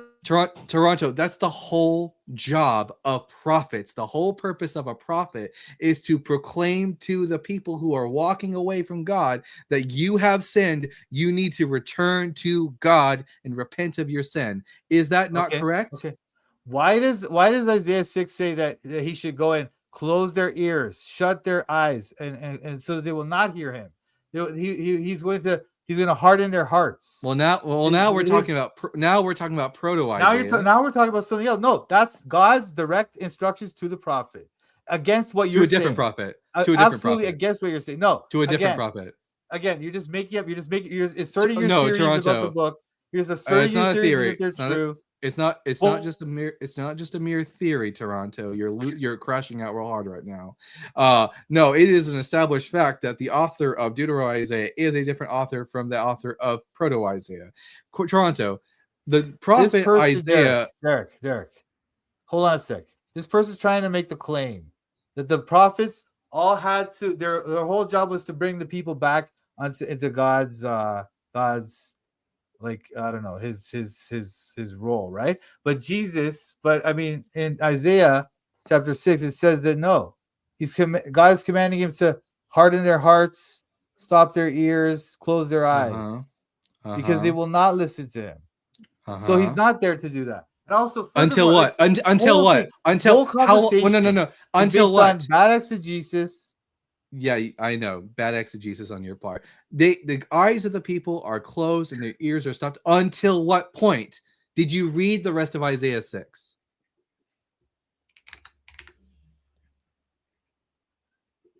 Sorry. He's muted. Real quick, Alan, thank you for the super chat. Dalton, should it be servant or slave? So the cities be wasted without inhabitants. Eved is it's the slave of Yahweh. So Isaiah chapter 6 talks about how make the mind of the people dull and stop their ears until what? Because it tells you a cutoff. The cities be wasted without inhabitant, the houses without man, the land utterly desolate. My point is just that. When did that happen? To bring the people back. When did that happen? When did that happen? It happens when it happens. But the point is, though, he's not there to. What an answer! The point what is. An answer! The point is. No, I'm not going to let you get off. I know you. So can I jump in here, Dalton, just to make this point? Because you might hate me, some of you. I have a soft spot for Toronto. Okay, as much as I think he does a lot of bullshitting. Okay, part of TBS. I do enjoy having these exchanges, but I don't think Toronto's understanding what Dalton's trying to do is anchor these texts in their historical setting. This should not be that hard for you to wrap your mind around, Toronto, because you literally said when we brought up Matthew or the other text about him coming in judgment, you went dual fulfillment. You should be easily accepting everything Dalton is saying about the prophet, its historical context back in the Old Testament, and then just going, but listen, there's a deeper secondary prophecy in the historical original context. You literally should have just pulled that card out. You never did. You're fighting something you shouldn't even be fighting, because you could have just pulled out the dual fulfillment card 5 minutes ago and not been muted once and just accepted the very thing, because what Dalton is saying is historically accurate with these texts. The problem is Dalton does not follow you to the New Testament, meaning we both will agree with you that the New Testament authors are trying to pull from those texts, but we do not believe they're real fulfillments of that material. And so I hope that that makes better sense and gives you something to work on, Toronto. No, well, what he was saying that I was saying the dual fulfillment thing about 61, and he was trying to argue against it, right? But now with this one, what he's saying is something else. He's saying that he's suggesting that anchoring it back. He's anchoring it back here. Okay. You're trying to make it only one fulfillment, and you're trying to make it Jesus. No. Well, no. Well, let me just make this clear for you. 61 is a dual fulfillment. I agree. That's my view. He thinks that's incorrect. What he's saying about this other scripture now that we're talking about now, Isaiah 49, right? Right. He's suggesting that servant has no other fulfillment at any other time, right? And that in that moment, it was about the people of Israel, right? But I'm saying to you that there's no dual fulfillment with that prophecy. That is strictly about the Messiah. How do you know that? Because there's no element of dual fulfillment there. You know, there's no element. There's no reason why I should think. I would say there's no element of dual fulfillment in Isaiah 61 either. Yeah, that's different though. That's different. Where you're suggesting that Luke is just completely wrong about it. You know, you're suggesting that there's no reason to believe that. Like, yeah, he's doing what you're doing. He's just taking the old Hebrew Bible out of context. You've given. There's nothing in the text of Isaiah. There's nothing in the text of Isaiah 61 that would even signal to me that this is. There's supposed to be a dual fulfillment. I'm just looking at it for what it is in its original linguistic and historical context. No, there is reason to believe that there's a dual fulfillment there, because there's lots of. For example, there's a thing with Cyrus in 45, right? Cyrus is kind of represented in 61 as well. It's like this idea of the judgment coming in their time. There's no Cyrus that is references sort of in Isaiah 61. No, I know, but that idea of the idea of like the judgment coming at that moment, that he's going to bring the judgment. That's why there is this dual fulfillment. This is the thing. This is like complex. Like for me to just come in here and just start ripping on this is difficult, right? But the dual fulfillment argument from Isaiah is quite strong, and it does involve the Cyrus element. Cyrus being this it's shepherd, not strong. the Messiah. The only reason whatever. You don't even know. Listen, dude. Toronto, can I just finish my point? Can I finish one point? Wow. If you came to this text without the starting of the New Testament, you would not think that there was any dual fulfillment nature in these works. No, again, you're not understanding the deeper nature of these texts. Now, the New Testament allows us to see them properly, but there is clearly this element there of dual fulfillment. For example, Cyrus is called the Messiah, and he's a shepherd, and he's a this, he's a that. He's gonna save the people. He's going to bring judgment against the enemies, right? And then we see this again in 61, the judgment against the enemies, freeing the people. And so the idea that this is really about the Messiah, the ultimate Messiah, is present in the text. And there's other elements there as well. No, why should I think there's anything in the text beyond what the text says? Without starting with, I just told you. No, all you've described. And also, by the way, your argument of 49 is ridiculous. No, it's not ridiculous. By the way, you actually haven't just given ignored. Me, you ignored the whole. Actually, you ignored the meaning of the. Actually, you conceded every single point that I brought up. You did. You ignore the meaning of the pronouns. The pronoun is No, the you're singular- ignoring. No, singular you're pronoun. ignoring that. No, wait, no, not. Toronto. You're trying to You say- are. Toronto. You're trying to say What? when Toronto. he says No, Toronto. Toronto. when he says Yeah. I am Israel. What is a first person pronoun refer to? It refers to a person. The person. Yes. The thing is though, it's referring to Israel, and it's referring to also he's gonna be a light to the Gentiles. Prophet is the prophet's prophet Isaiah's member not of a light to the Israel? Gentiles. When was Isaiah Yes, he commanded is. to go to the Yes, Gentiles? he is. When was he commanded to go Exodus to them? 19. Exodus That's 19. not true. It's not true. It's not What, true. okay. That's Is like it true he's or not, false? he is not. He was not Toronto. Toronto. Toronto. True or Just false? making up stuff. You're just literally just Are making the up. Toronto? I know you. To bring Here, I'm going to ask you no matter what you do. I'm going to ask you this question.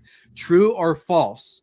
The job of the Jewish people, which the author of Isaiah 49 is a member of, is to be a kingdom of priests and a holy nation. Yes or no? True or false? Yeah, that's true, but that's not doesn't mean that the prophet was commanded to do that. He never was. Does God tell us in the Torah that the Jewish people keeping these commandments, that the people will see it and go, what a wise people these are? Yeah, but again, that's not what's happening in Isaiah. You're trying to this How do is you know? ridiculous exegesis. No, because How do you you're the one know? trying to say that this is some kind of proper exegesis when you're really It just is. reaching for this other. I'm text. not reaching. I'm just It has reading what the nothing to do text with plainly it. said. No, it doesn't. It does not plainly say that. It does does not plainly plainly say say that. Derek. What the text plainly here? You can ask Derek a question. Yeah, Derek, you're gonna do a video on Isaiah 49 or about the suffering servant and Isaiah 53. Isaiah 53 specifically, but I can address Isaiah 49. But So again, this is all what this is about. This is, I know, and that's why I'm not really showing too many of my cards here. But at the end of the day, I do agree with Dalton on this, and I understand why later Christians look back and go, "Oh, let me find things in the scriptures." The same way he was bringing up earlier about the rising, you find this in the Hebrew scriptures, right, or the Septuagint, because they're using the Greek Septuagint. To come up with ideas for Jesus' resurrection. They're searching the scriptures and believing they're finding these messages in scriptures. So I think it's anachronistic, and it isn't actually taking into the account that you're looking at a text that is written back here, expecting a Messiah back here. The last caller, did you watch the guy the same day you called in, the guy that was at Speaker's Corner that was bringing up Isaiah 48? Do you remember that call? I did a little clip of it. I did one with you and I did one with him. Okay. Do you remember? I know you saw the one I did on you. You don't remember that guy? Yeah. I don't remember that. No. Okay. Well, I asked him, who is the one whom the Lord loved? And like, he could never answer it. And he was trying to gaslight us and do all sorts of BS. And then finally, like, I don't know what happened. What happened, Dalton? Did he hang up or did we have to like boot him? I can't remember. Do you remember? I think he ran. He ran or something, but all he had to do was like a quick search and find out this talking about Cyrus the Great, and a few critical scholarly commentaries would help you understand the original context again, and then you could just pull your double fulfillment out if you really wanted to. If you said, "Hey, I need to keep this," a light just turned on my laptop so you could see me better. But again, you could just pull I don't want, because I don't like to pull things out, bro. I'm trying to do a responsible exegesis here, you know. So, but I think what too. you're doing, no, that's not what you're doing. It's not what you're doing. Jumping to Exodus 19. That is why. No, it's not ludicrous, ludicrous because you've already conceded that the job of the Jewish people is to be a kingdom of priests. That's obviously not what he's talking about there. He's talking about something else. He's talking about one person. Is the prophet a member of the Jewish people? Yes or no? Yeah, again, dude, I already told you how ridiculous this is. Stop asking me. I know you think it's no, ridiculous. It's anyone who understands exegesis would know this. You just saying it's ridiculous is not an argument. You just saying it's ridiculous is not an argument. Who else agrees with you? The consensus what does scholars of agree with you on? The consensus of scholarship would agree with me that Isaiah 49 is not about Jesus. They don't say it's about the prophet. They do not. They say it's about the nation or something. They're trying to fit that in. Fun fact: the prophet is a member of the. The prophet is a member of the nation of Israel, specifically. But when they call him Israel, they call him the servant Israel, and also the servant is in the future. No, it's Isaiah not. 52, 53. No, look at the He is. tenses. What does Shall, mecholal? shall. What does mecholal mean? Mecholal in Hebrew. I don't know. What does it mean? Does it mean he shall be wounded, or he was wounded? Let me see. Let me see this one.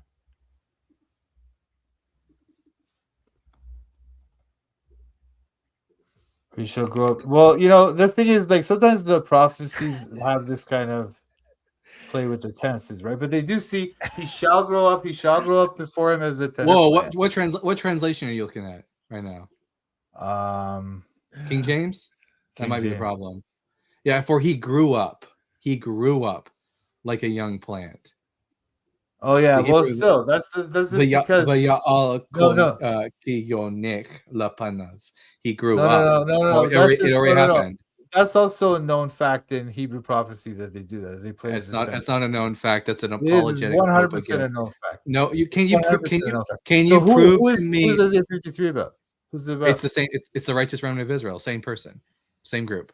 Why would the righteous remnant? It's talking about a single person. A single Well, person. Actually, Israel, how many times have the prophets spoke of Israel as an individual?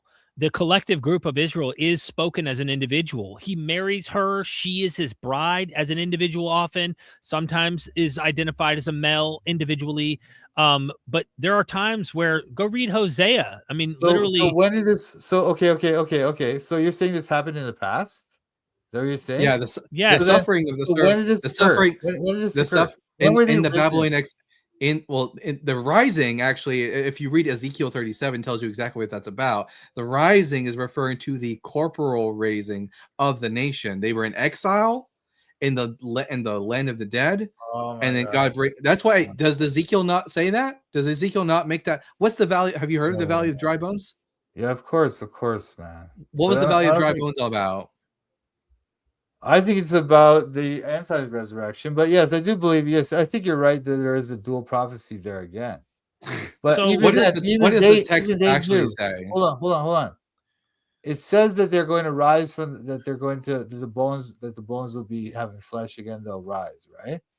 But Yeah, that's I don't know. in the Your exegesis and then here. Look, this is Yahweh the thing.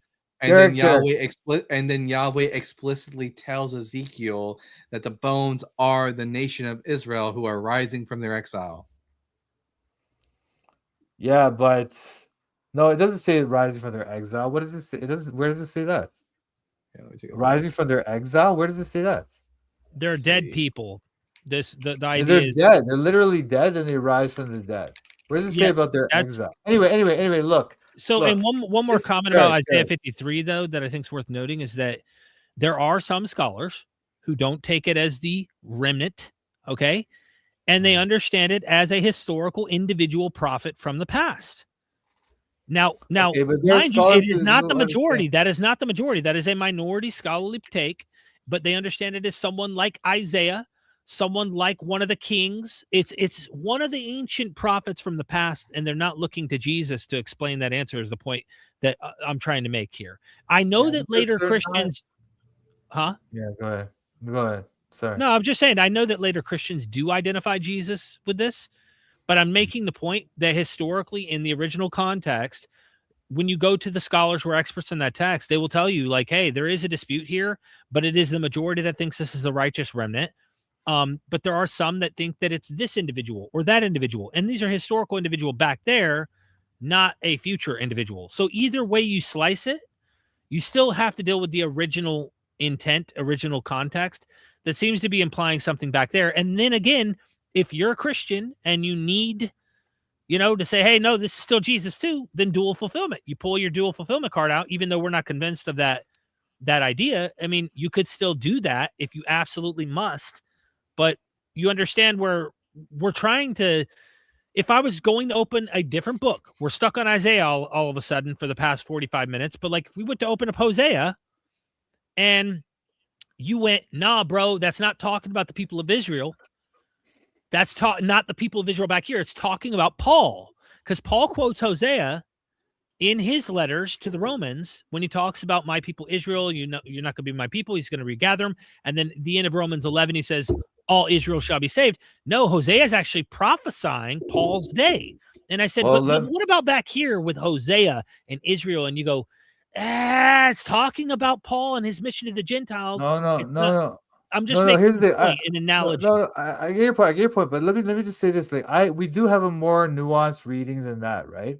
We understand that at the time they would have thought it was literally Israel, but by the Second Temple Judaism, they had already started, or some of them had already started to think of it as, wait a minute, this must be some kind of end times eschatological reunification of like God's people or something like that. That's what they started to already understand it that way.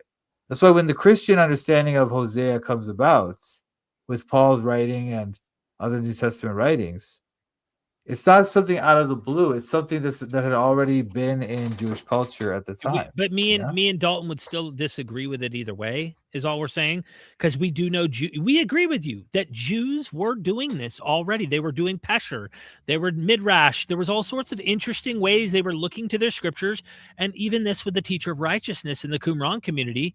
They were looking at him and using Isaiah 53 and other things like that. So we're not in disagreement with you on these elements, but we're trying to anchor your feet to the original context, to first just accept what's in front of your eyes and understand why the original context is saying what it's saying back here. If you can't get with the collective idea, okay, you disagree with Dalton, go find the historical critical scholars who identify an individual back there. Then use the dual fulfillment card to go to Jesus like later Jews do. We're trying to anchor you into the historical original context, though. That's why we're pressing you on this. That's why I don't think that's fair. But the thing is you're ignoring the possibility of prophecy here, right? You said you don't think that's fair? I don't think it's good to try to come up with some kind of dual fulfillment thing with 49. Okay, then let me ask you this. Let's say you were convinced, hypothetically, you were convinced that Dalton was right. You found out, you know what? Actually, I do think there's a righteous remnant in Daniel. You see it. There's a righteous remnant that's preserved. You see it in Isaiah. You see it in all these places. And let's just say in Isaiah 49, you go, you know what? Damn it, Dalton, you got a point. All right. Would you then feel like you needed to look for Jesus? I mean, do you feel like if you found out that it was talking about the righteous remnant, what would you then believe? Let's say Dalton was right, hypothetically. Let's say he's right. Would you go, damn, okay, Dalton's right? Do you still need to put Jesus in the picture on that? Yeah, no, then I would think it's some kind of dual prophecy, I guess. But that's just like, why it's a would weird you do question that? to ask Well, I know, but that's why I'm saying, why would you think it's a dual because the New Testament okay tells us this. Okay, gotcha. Okay, Isaiah 53. I don't believe it, but I understand why you're doing that, and that's what I'm wanting to show. That's all I'm wanting to do is have the. But what I'm trying to say is there's evidence even in the text, right? That I was trying to point out that Isaiah 49:3 talks about like the servant is Israel, an individual representing Israel. But then later he's said to be the one who has to save Israel or has to restore them.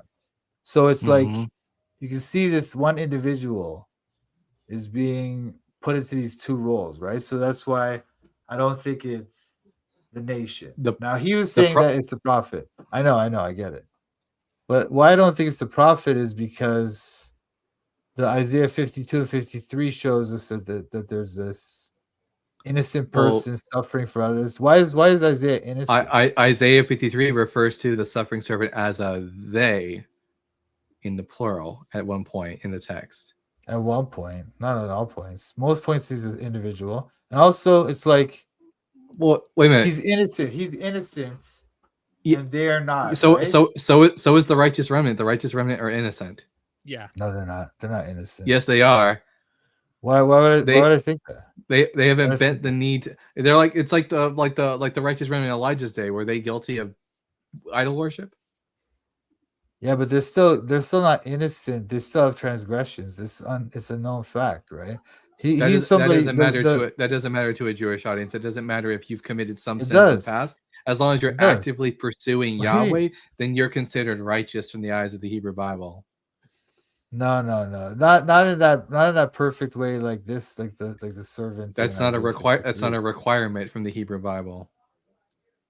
Hey, was Job, I think it is. Was Job, like innocent, or was he guilty according to you? He's guilty, man. He's guilty. Why That's does why- the that's why Bible call him God- blameless and upright? It does not Because say that's he's guilty just- at all. He's completely that's- innocent. No, that's not. No, that's not true. And that's why God Job, kind of reprimands Job 1. him. Can you pull up Job 1:1? I know. I've seen. Yes, Yeah, of course. Yeah. It says he's perfect and righteous. Same with Yeah. Zechariah. Yeah, Zechariah that is said to sounds be like Christian theology of like, you know, no, dude. original no, bro. sin stuff you're putting into No, this. it's not. It's not even, dude. Like, So that's why, could that's why he's so. could the righteous remnant not be considered blameless and upright? Yeah, but those people are still not. They're not like. It's just like look. Job is later considered to be. He's like upbraided by God severely, right? In chapters 38, 39. And then if you look at other examples of people like Zechariah and Elizabeth, John's parents, they were also referred to as righteous and walking in the ways of the Lord, blameless. Why do you okay? think the Catholics But- literally identify Mary as blameless and sinless? Catholics literally Well- have an entire tradition built on this idea that she had no sin. That's why she was able to birth the Messiah or Christ. Yeah, but that's not in the Bible, though. That's I not in the Bible. That's their understand. tradition. She was upright, though, but the tradition develops this idea. The reason that development even took place is this idea that Dalton's talking about. What idea is he's talking about? Some idea from ancient Jewish thought, not Christian theology. He's talking about some idea. We are talking about the Hebrew Bible right now. Yeah. Yeah, so you're suggesting that there were people in the Hebrew Bible who were considered sinless, like Yes. the servant. Yes. Isaiah They were 53. blameless. I'm saying, Blameless. Yeah. I'm saying that they really weren't, because as I was saying to you, Job was reprimanded So heavily. you by disagree God. with the scriptures? No, I'm just saying it refers to him as blameless because he follows the path of the Lord as much as he can, but he's not truly innocent without sin. like What's the he guilty of? servant did. He's back talking God in the book and stuff. You know, that's why God reprimands him so hard in chapter 38 and 39. Right? He does get reprimanded pretty hard. And so does Zacharias. Zacharias Here, is struck dumb. I'm gonna read you a passage from Isaiah 53. I'm gonna read you a passage from Zephaniah after that. I want you to notice the similarity in the language. Isaiah 53 verse 9. They made his grave with the wicked and his tomb with the rich, although he had done no violence and there was no deceit in his mouth. Take note of that phrase. He had done no violence and there was no deceit in his mouth. Now, when I go to Zephaniah chapter 3, you want to know what it says about the righteous remnant? It says, they shall seek refuge in the name of the Lord, the remnant of Israel. They shall do no wrong and utter no lies, nor shall a deceitful tongue be found in their mouths. The same exact language is being used to refer to the righteous remnant in Zephaniah 3:13. It's the same thing. Done no violence and no deceit in their mouth. It's totally different context. Like they're talking about different issues. Like you're just the mixing context. This is the terrible context. again. The context. You Terrible can keep exegesis. saying Toronto. You can just keep saying it's terrible exegesis because you disagree with it, but that's not an argument. The fact of the matter is the context. The context. The context of Isaiah 53. From one The context of Isaiah 53 is repeatedly, time after time after time after time, the servant is repeatedly referred to as Israel, and even Isaiah 53 refers to the servant in the plural, a singular person. One time again. Yeah, that one time. Not the whole text. Can in Hebrew and also you're ignoring what I said about Isaiah 49. Toronto, in the Hebrew language, can a singular person be referred to as a they? Sometimes, yeah, I'm sure. Show me one example in the scriptures where a singular individual can be referred to as a they. That's not how Hebrew grammar works. Dude, I don't know what you're trying to do. Well, he's trying to clearly he's referred to as a singular person, right? Numerous times. And as a plural. Right? You want to know what he's trying to do. Which one takes precedence? So sorry, Derek. Sorry. He's trying to get you to see that this righteous remnant is being discussed. The context. That's what he's trying to get you to see. In Isaiah 53? In the passages you just quoted, he doesn't know what he's saying. Zephaniah. Whoa! I don't know what I'm saying. Here, Toronto. What are you saying? The righteous remnant. And that's saying it's the prophet. I don't know what I'm saying. Toronto. Is the servant the prophet or is it the servant the Toronto? righteous remnant? Shut up. You don't get to come up here and say I don't know what I'm talking about. Toronto, do you speak Hebrew by any chance? I don't speak. Oh, do you speak it? Speak it? What are you I talking speak. about, dude? I speak I Hebrew. Mi I pesha studied ami Hebrew. nagat la mo. Oh yeah, well, wonderful, Don't wonderful. That's don't wonderful, dude. That has don't nothing to come do with up. it. You Don't tried to come up say, here. Don't come up here and say you don't know what you're talking about when you don't speak Hebrew. I didn't say, I didn't say, you I didn't demonstrated say you in don't this know what you're talking about. What? you did say that, and you demonstrated time after time after time in this conversation. You don't know jack shit about Judaism or the Jewish people, and No, quite no, I frankly, never about what demonstrated the anything Hebrew like even that. says. You're overclaiming all the time. I'm just trying to say because I don't agree with your overclaims that I You've don't given know my anything. you've And given by the me way, by and the my way, by audience the way, no. I never You've said you given don't know. you, Hold on you, a second. you've given neither me nor my audience any reason to think that I've overclaimed anything. You've just said nuh-uh this entire You have. conversation. You claim that the Talmud is some window into first century thought. That's ludicrous. Then just claim it. You claim. Proved it. You also claim. No, you didn't Then prove. just claim you it. didn't prove anything Proved of it. the kind. I did prove You didn't Toronto. prove I know. anything of the I know. kind. I sure. Here, I'll refer. I didn't prove it to Toronto You refer because to a second century. I didn't prove it to Toronto because Toronto is too stubborn and indoctrinated to take in any new information. It's amusing. But I think I've It's sufficiently ridiculous. proved it to the audience. You didn't prove anything of the kind. What you did I know was you think that. your audience of God haters would agree with you. Yes. What you did was you referred to a second century text God haters. and another Do you text. think do you think I'm a God hater? I don't know, Derek, but you're certainly a rabid. Well, let me ask. atheist Let or me. something along the lines I of it. don't believe there's a God personally, but Okay. I'm not a. My whole family believes there's a God. You think I honestly just hate God? no. Well, you're certainly like you have a. If I don't think incentive. he exists, You have an why would I incentive. hate? You have an incentive, Derek. I think you'll agree.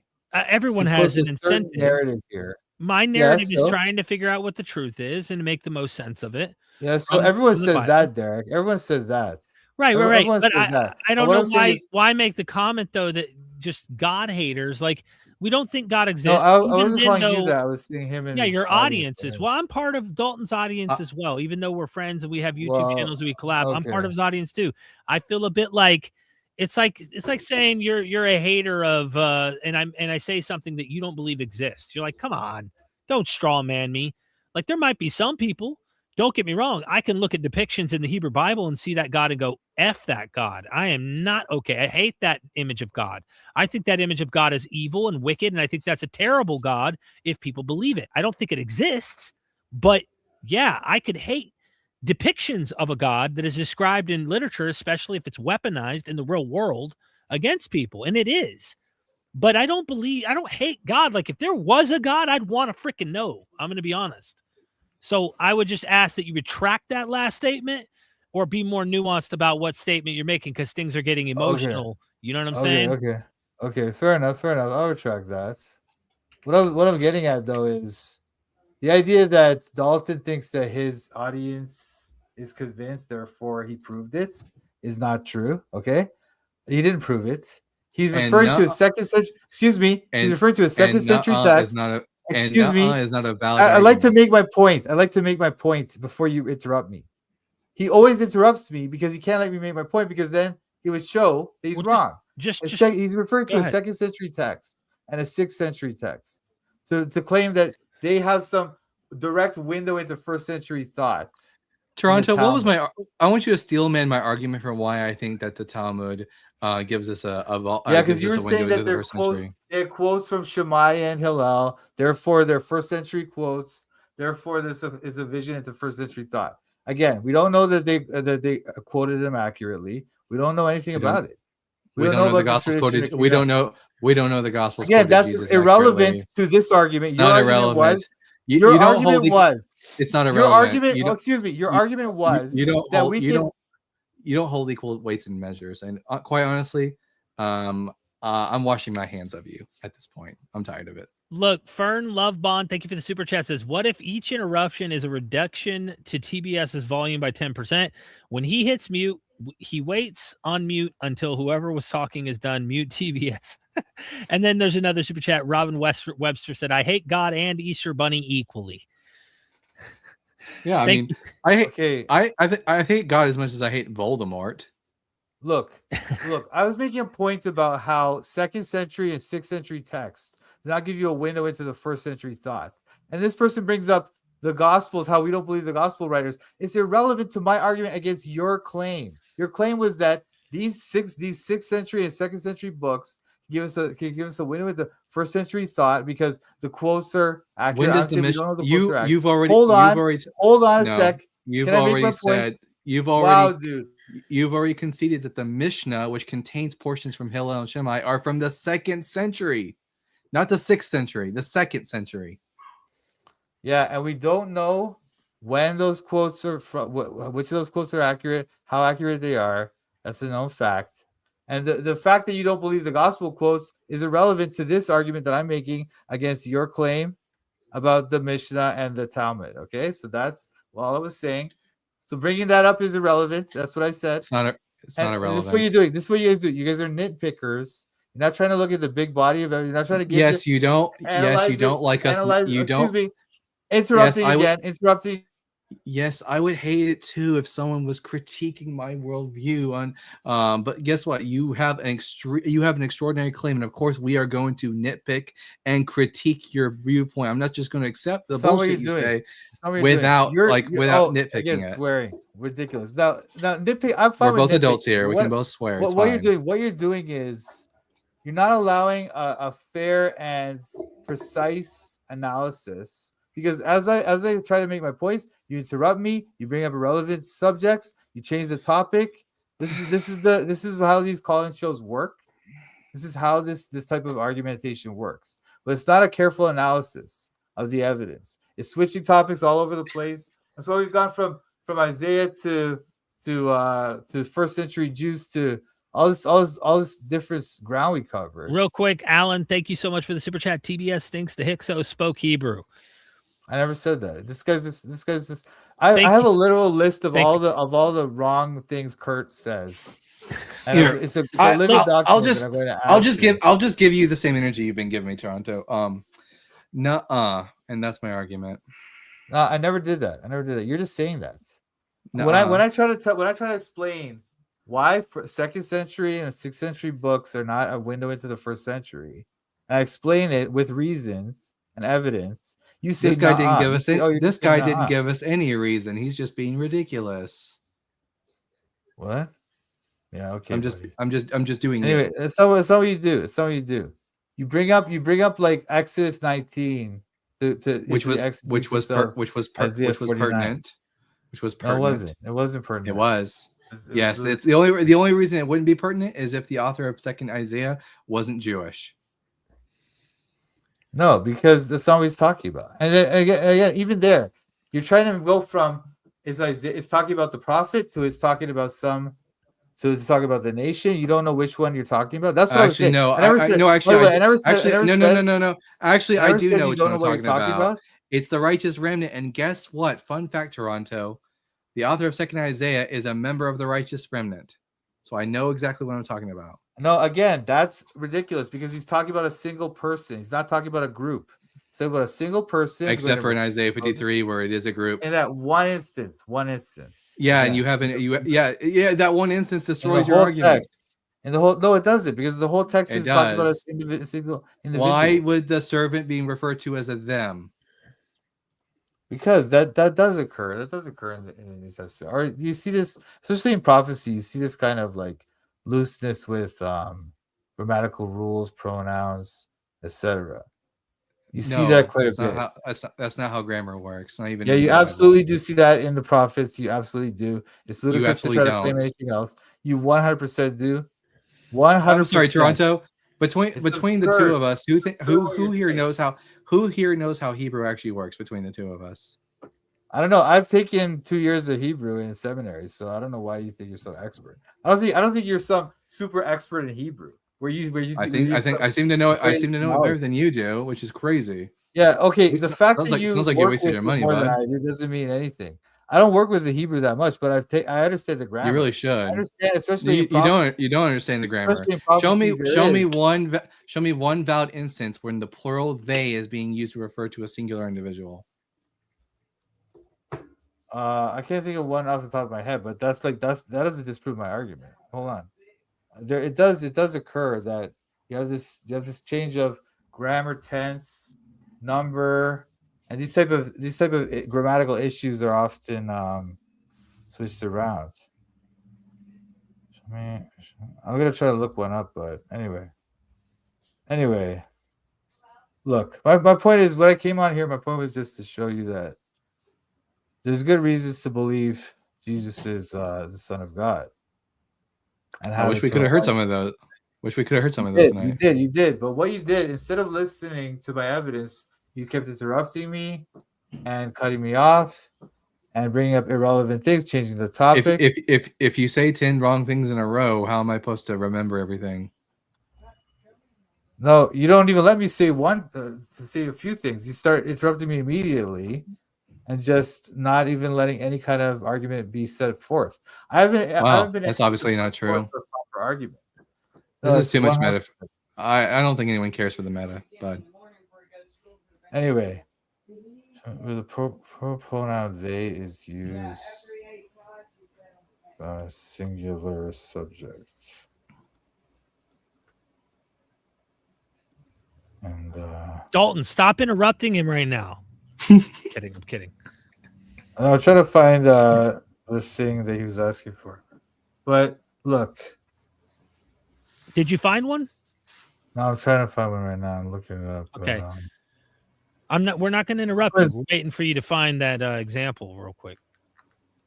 Now, if you can't find an example, I'll be curious to see your reaction. Okay.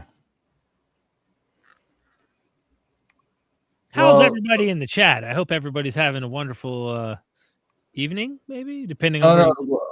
Wait, I was gonna say, Derek. Like, there's other things that are important to this discussion, like not just the resurrection, but also like. Did you find an example though, bro? Let's at least. Yeah. Well, okay. You do see this often, this case where they'll refer to like the nation as a singular person. So, for example, yeah, that's acceptable in Hebrew. Yeah. It doesn't work in the reverse though. The point is the reverse. Yes, that's what Dalton's trying to point out, that you do not find they being used for an individual in the Hebrew. You will find a collective group being called the singular, but you don't get the reverse, is the point. Now in English that might work. We've been using the singular they them since the 1300s, but right. Biblical Hebrew, you can refer to a collective as a he, but you never see, there are no examples in the Hebrew Bible of a singular person being referred to as a they or a them. While you're looking, Gretchen Z Boots, thank you for the super chat. Apologists are funny. Their made-up God is the worst communicator in history, yet they somehow manage to be worse communicators than God. Gretchen's out here burning you, Toronto. You gonna let Gretchen do that to you? Dang.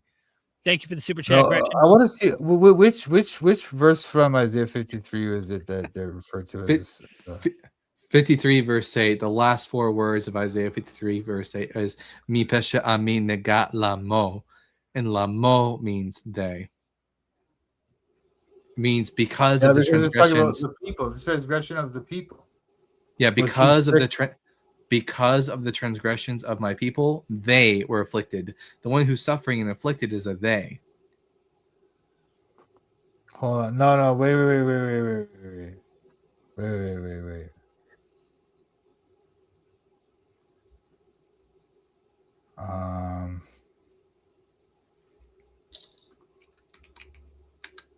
Again, thank you, Gretchen, for the super. Here, I can just show you the Hebrew. Let's see. Share it. Might as well share it. Yep. So, before we get to Isaiah 53 verse 8, I'm just going to make sure that you are going to be honest with us. So I'm going to show you some other verse examples. Psalm 2 verse 4 and Psalm 99 verse 7. Just to confirm. So Psalm chapter 2. Yeah, I'm about to. Yeah. Oh, okay.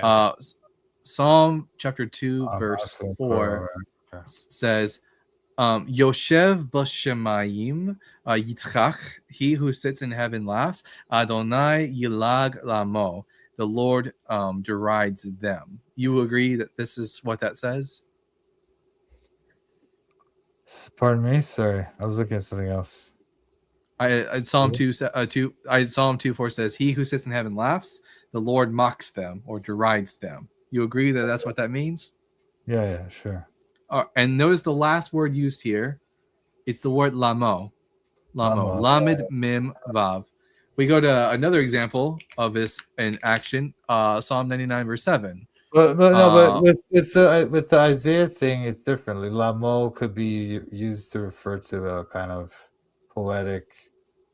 It's used in a poetic register. It is poetry, which is why it's also used in the Psalms. But it's poetry for it serves the same purpose as lahem in Hebrew, which is to them. So it says here that about but you can also refer to a single person. I would need an example. Well, that's what I'm saying to you. Like this could be seen that way, like a poetic register. No, it's poetic for sure. It's just a more poetic form of the word lahem, and lahem means to them. So v'chok natan lamo, and his laws he gave to them. There are 57 occurrences of lamo in the Hebrew Bible, and every time the reference is always to a multiplicity. What about Isaiah 44:15? Isaiah 44 verse 15 is also in reference to a multiplicity, as it's a reference to idols in the multiplicity, because even the Septuagint agrees with this, which is why if you look at the Septuagint, the authors translate all the verbs and all the nouns in the plural, because it's understood that the idol of Isaiah 44 is referring to not just one singular idol, but referring to idols. No, it says make it a graven image. It's like a singular graven image. Did you not hear what I just said? Yeah, I don't care what the Septuagint says, man. It's the Greek, the Hebrew is talking about. Why did the Jewish people seem to believe that this should be best translated in the plural? What? The Jewish people? What are you talking about? The authors of the material. Who created the LXX? I don't know. We don't know. Why are you saying they're Jewish? Well, the translator. The author, anyway, whatever their position was, Toronto. The authors of the New Testament quote the Septuagint. Where did they get it from? That doesn't mean that they thought everything was right. That doesn't mean they thought everything was right. That doesn't mean they thought Jewish script. I got it. The Jews were wrong. I got it. Typical Christian response. See how you're trying to do. See how your argument went from this detailed and technical analysis of the Hebrew to. You just said nah. That's all you did. No, I didn't say nah. I said we don't know who translated the Septuagint, and we don't have to think that just because the NT authors quoted in some places that they agree with it in all places, and then we don't know that they agree with it in 44:15 because they don't quote that. So you're taking these things that are irrelevant to the argument and bringing them in because you're trying to mock me. You really just want it to be irrelevant, but the relevance is obvious. It's 100% irrelevant. It's not. When I quote the LXX, which was written by Jewish people, the Jewish people. How do you know it's written by Jewish people? How do you know that? Because Christians didn't exist yet. So what? You don't know who wrote the LXX. You don't know who wrote. Oh wait, right? Were the Romans? Did the Romans just decide to create a Greek translation of a Jewish book? Well, the story is that it came from the Greek, the Ptolemaic, right? 70 Jews translated it. Yeah. By the way, that's the story. Kurt has a super chat. Thank you for the super chat. Is the LXX inspired? According to TBS. Oh yeah, I don't think so. No. I guarantee you, Alan's not asking you or me that. He's trying to say because he's trying to suggest that the NT quotes in certain. Well, places. Why would he? Why would they use the scripture in Greek if they didn't think it was inspired? You probably think some parts of it are, not all of it. So the authors of the New Testament were quoting a pagan translation. No, they quoted the parts that they thought were good. They probably thought that parts were good, but they don't know. It's not an authority on everything Hebrew. It's not an authority on everything. The passages they quote are good. The passages that they just happen to leave out, those we can just say those are all pagan. No, well, I'm just saying you don't have. You're trying to suggest. Excuse me. You're trying to suggest that it is authoritative, and I'm saying that that's not authoritative. It's just an I'm saying opinion. it tells us that the Jewish people of before the Common Era, No, you don't. seemed to think Again, the you don't know idols who did it. were in the. Yeah, yes, I'm not going to assume that. Okay, I'm not going to assume that it was made by like Romans or Egyptians. Like we know that it was made by Alexandrian Jews, unless you just want to like come up with a conspiracy theory about that the Septuagint was made by Satan or by some pagans, and the No, I authors of never the New said Testament just happened to What a ridiculous pick yeah, trying to a mock me. few of Trying to mock the good position. passages. All I'm saying is that they're not authoritative. It's not authoritative. All right. So you're trying to There's claim it is. We have no reason to nothing believe is- it is. Nothing in the New Testament's not authoritative there. I can just do the same thing. I mean, this is just like it's not. This is a big Again, nothing. it's not This is not this is a- equivalent. it's a Not big- It's just equivalent. a big. You're It's just a suggesting big. you're trying to It's make a just a big secular nothing translational burger. argument. You're trying to make a secular translational argument. We're not talking about the New Testament being authoritative. We're talking about So only your only the argument passages for the quoted by translation. the authors are only the passages quoted by the authors of the New Testament from the LXX. Those are inspired. Only those passages. No, even like look, I'm not even suggesting look. The authors of the New Testament quote the LXX in places where it's clearly different than the Hebrew. Okay, so I'm not Okay. suggesting that they thought that it was authoritative either. They're using it in a way like kind of like So Isaiah Midrash, 44 is not Jewish, but is Isaiah 53 from the LXX Jewish and authoritative? I don't know, but what I'm saying to you is this: Isaiah 44:15 is doesn't we don't have to consider Isaiah 44:15 to be Oh, for authoritative. fuck's sake! What are you doing? What are you talking about? What are you guys laughing? I don't know what to do Hilarious. with you, Toronto. I wish I had some popcorn out here No, in this freaking You cold. guys are, weather. no, you're trying to make this claim that Isaiah 44:15 is somehow authoritatively like an expert on Hebrew or whatever. And I'm What? saying to That you sentence, that that sentence doesn't clearly, even make sense. there are clearly errors in the Isaiah 44 is not an expert on Hebrew. What does that even mean? you're trying to say that its translation is the Septuagint translation is authoritative. And I'm saying I'm to you saying that even the Jewish not. people agree that the idols of Isaiah 44 are a reference to a multiplicity of idols. So there's probably dispute among them as well. Like there's the whole fact that this particular translation Know it. says this, and also this is not the one we don't know. We don't the one the Septuagints we have are from like the 4th century, 5th century. They're not from like we don't know what is said in Christ's time. We don't know what is said before that. So if the Hebrew Bible disagrees with the Septuagint, then we should just throw out the Septuagint in favor of the No, I Hebrew. never said that. What are you talking about? What I'm saying, all I'm saying to you is this particular translation here in Isaiah 44:15 gives us an example of. Are you just going to pick and choose when the Septuagint is acceptable? Can I please make an argument here before you interrupt me? I'm saying that Isaiah 40:15 is an example. You guys were asking me for an example. I gave you one. And you're saying that, now you're going to this other argument about the Greek text. Well, that's another argument. I gave you the example you asked for. It's part of the argument. And that's all that is. Sorry? It's part of the argument. You seem to be selectively choosing when the Septuagint is relevant. No, that's not relevant.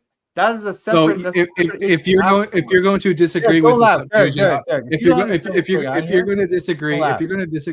disagree with the Septuagint on Isaiah 44 in favor of what the Hebrew says, can I do the same for Isaiah 7?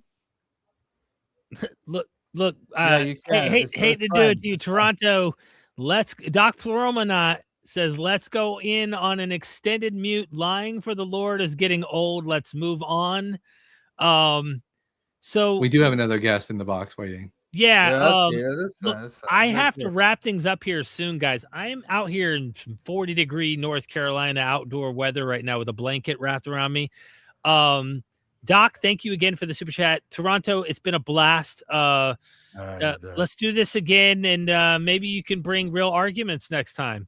Yeah, right. When you do your Isaiah 53 episode, let me know. I'll be there. I will. And trust me, that time's coming. Don't worry. That's all right. God bless you both. And I will pray for you both.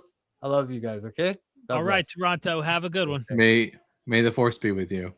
Look, AJ, I really was wanting to wrap things up. I would need to be able to see a visual of AJ. Do you want to keep going a little longer? I will have to use the restroom, but what are You your thoughts? look. Listen, we've been going for 3 hours, Yeah, plus, and it's dark where you're at. You're wrapped in a cover. You're cold. Dude, it's If you cold. want to end, like, I'm fine with that. It's fine. Okay. I hate to have a caller pop on and then we just have to try and wrap things up. But I would like to, if we can, it'd be cool to get the caller. Can I use the restroom real quick and bring the caller on and then we just go from there? Yeah, sure. Okay. So AJ, welcome to Mythvision. What's up, man? How you doing? What is up? I'm cold out here. That's what I'm doing. I'm trying to stay alive. Oh, that's good, man. Once you die, you'll never feel it again. That's true. I believe Non that. Koro. Embrace it. Embrace it. Are you a Christian, by the way, AJ? Yes, sir. Awesome.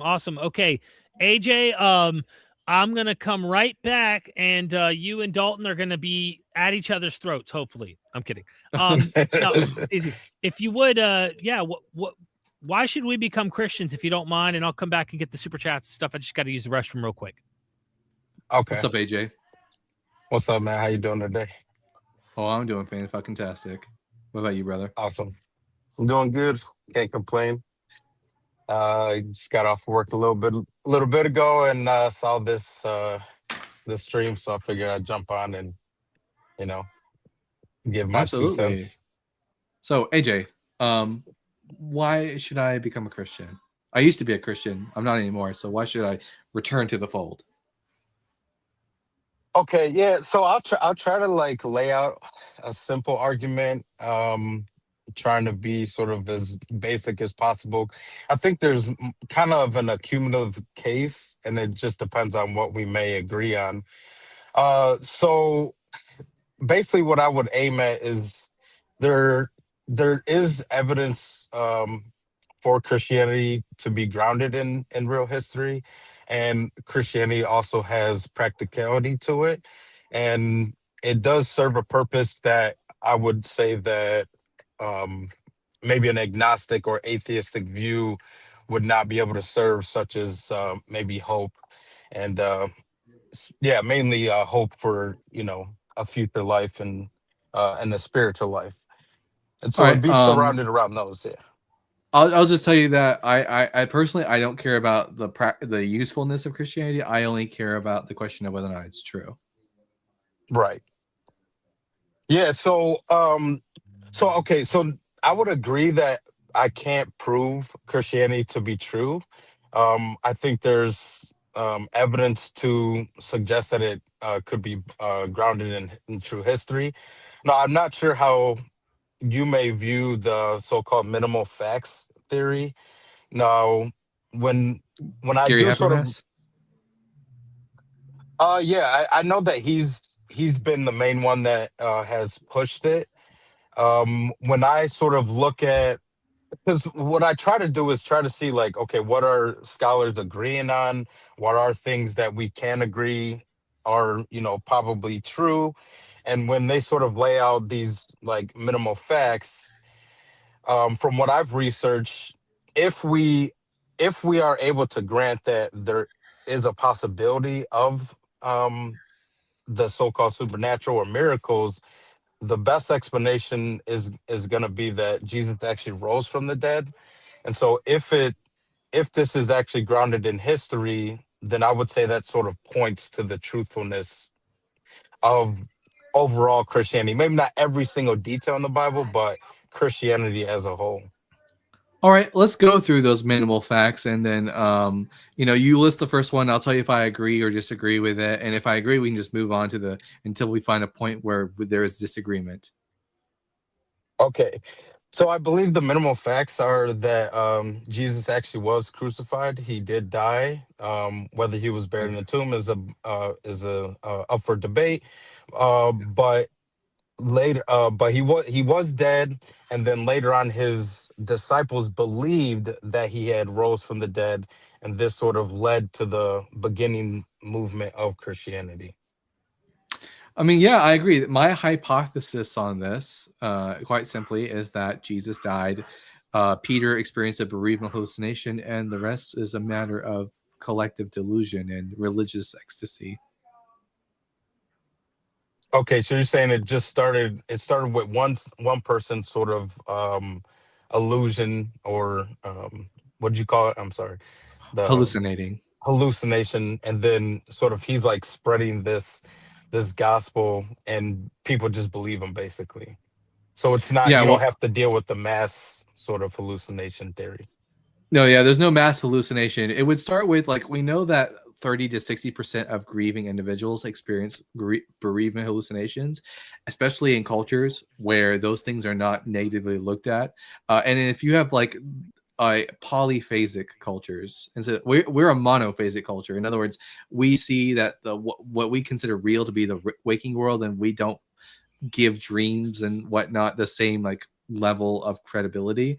But for polyphasic cultures like ancient Israel, if you have a hallucination, it's not that they don't have even a word for hallucination. They don't know it as like mental illness or something like that. They Hmm. think, oh, I'm seeing this person.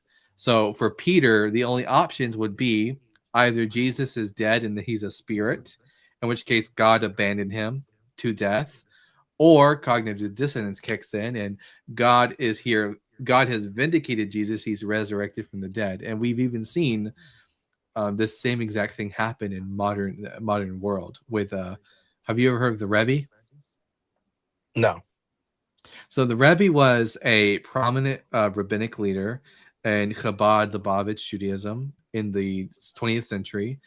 In fact, there are a lot of people who thought perhaps maybe the Rebbe was the Mashiach, the Messiah of Israel. Hmm. And then he died. He got sick. Ironically enough, they attributed Isaiah 53 to him. And then after he died, a lot of people stopped believing, but there are to this day still a core within Chabad who believe that the Rebbe is the Messiah and have even claimed that he has appeared to them and that he never really died or that he resurrected and that he will return again. Okay, okay. So okay, I got you. And then when it comes to like the Peter situation, may I ask why is it you only think Peter is the one that had the vision?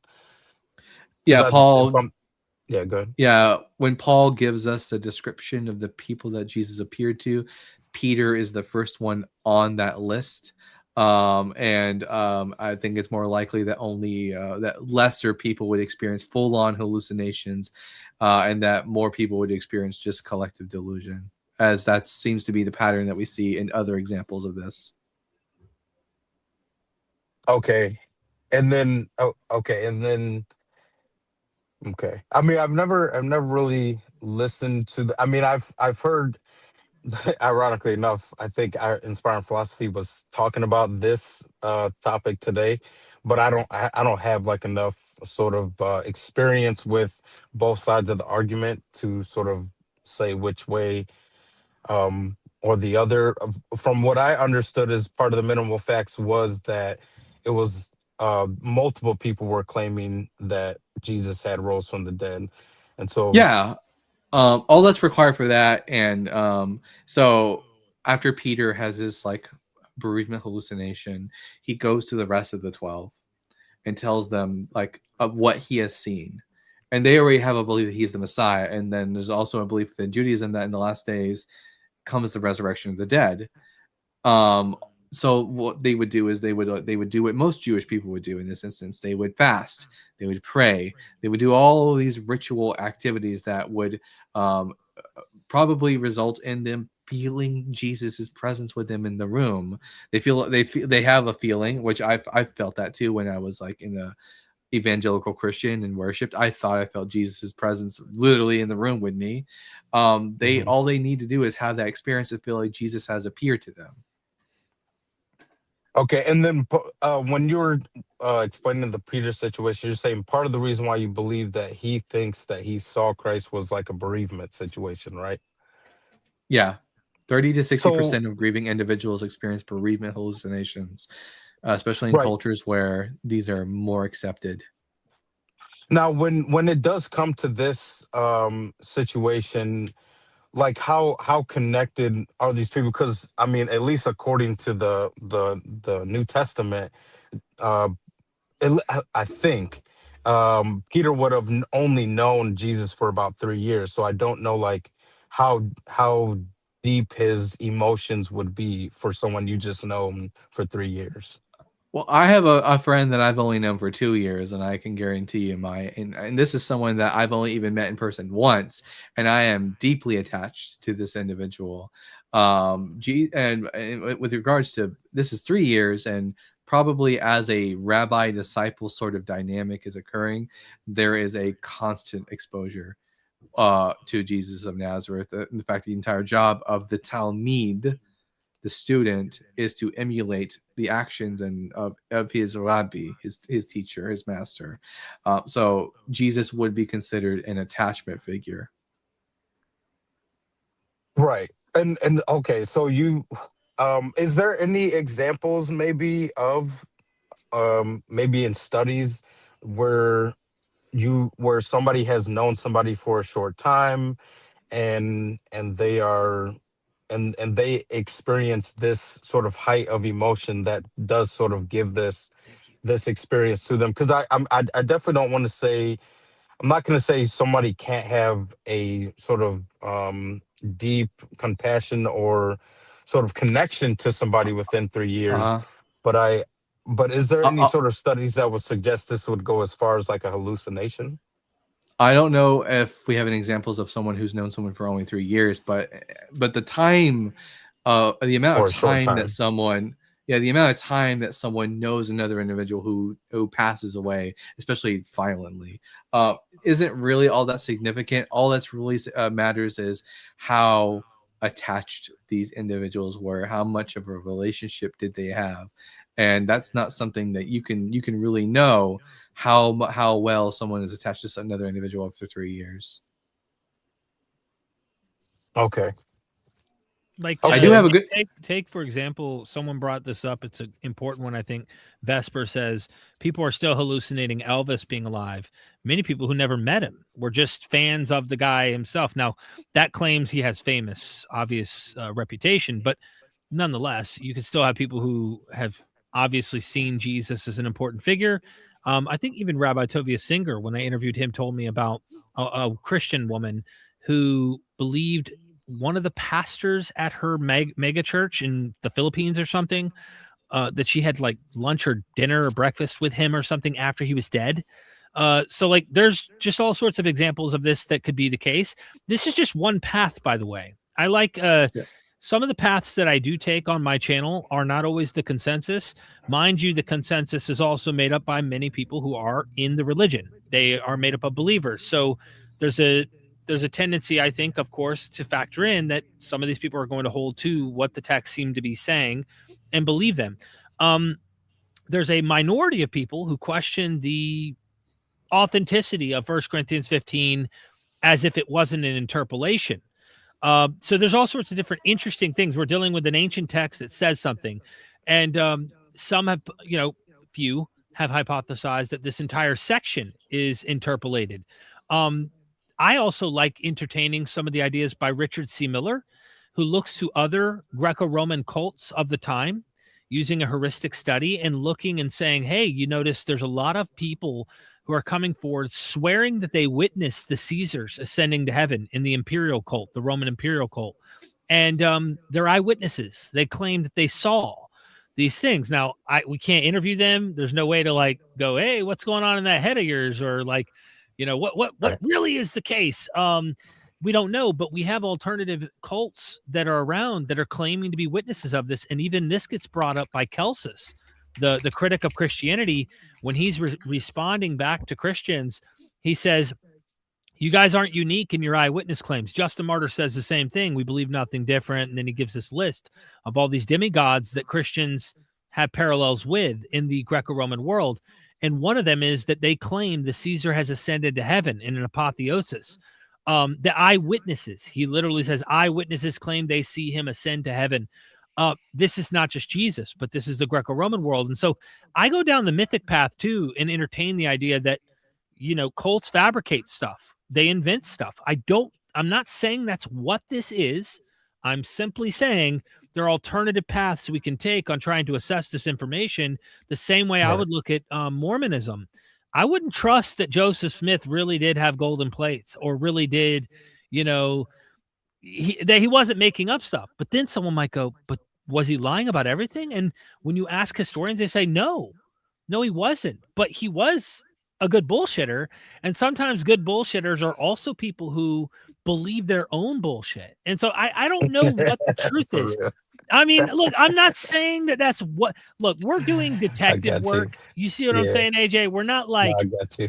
we don't know. We don't have a time machine, right? But when we Mhm. do, we try to take the best scientific, psychological alternatives that we know from other cults and stuff and go, what's more likely? This one happened and it is true, or maybe it's like the others as well, and maybe there's some differences too.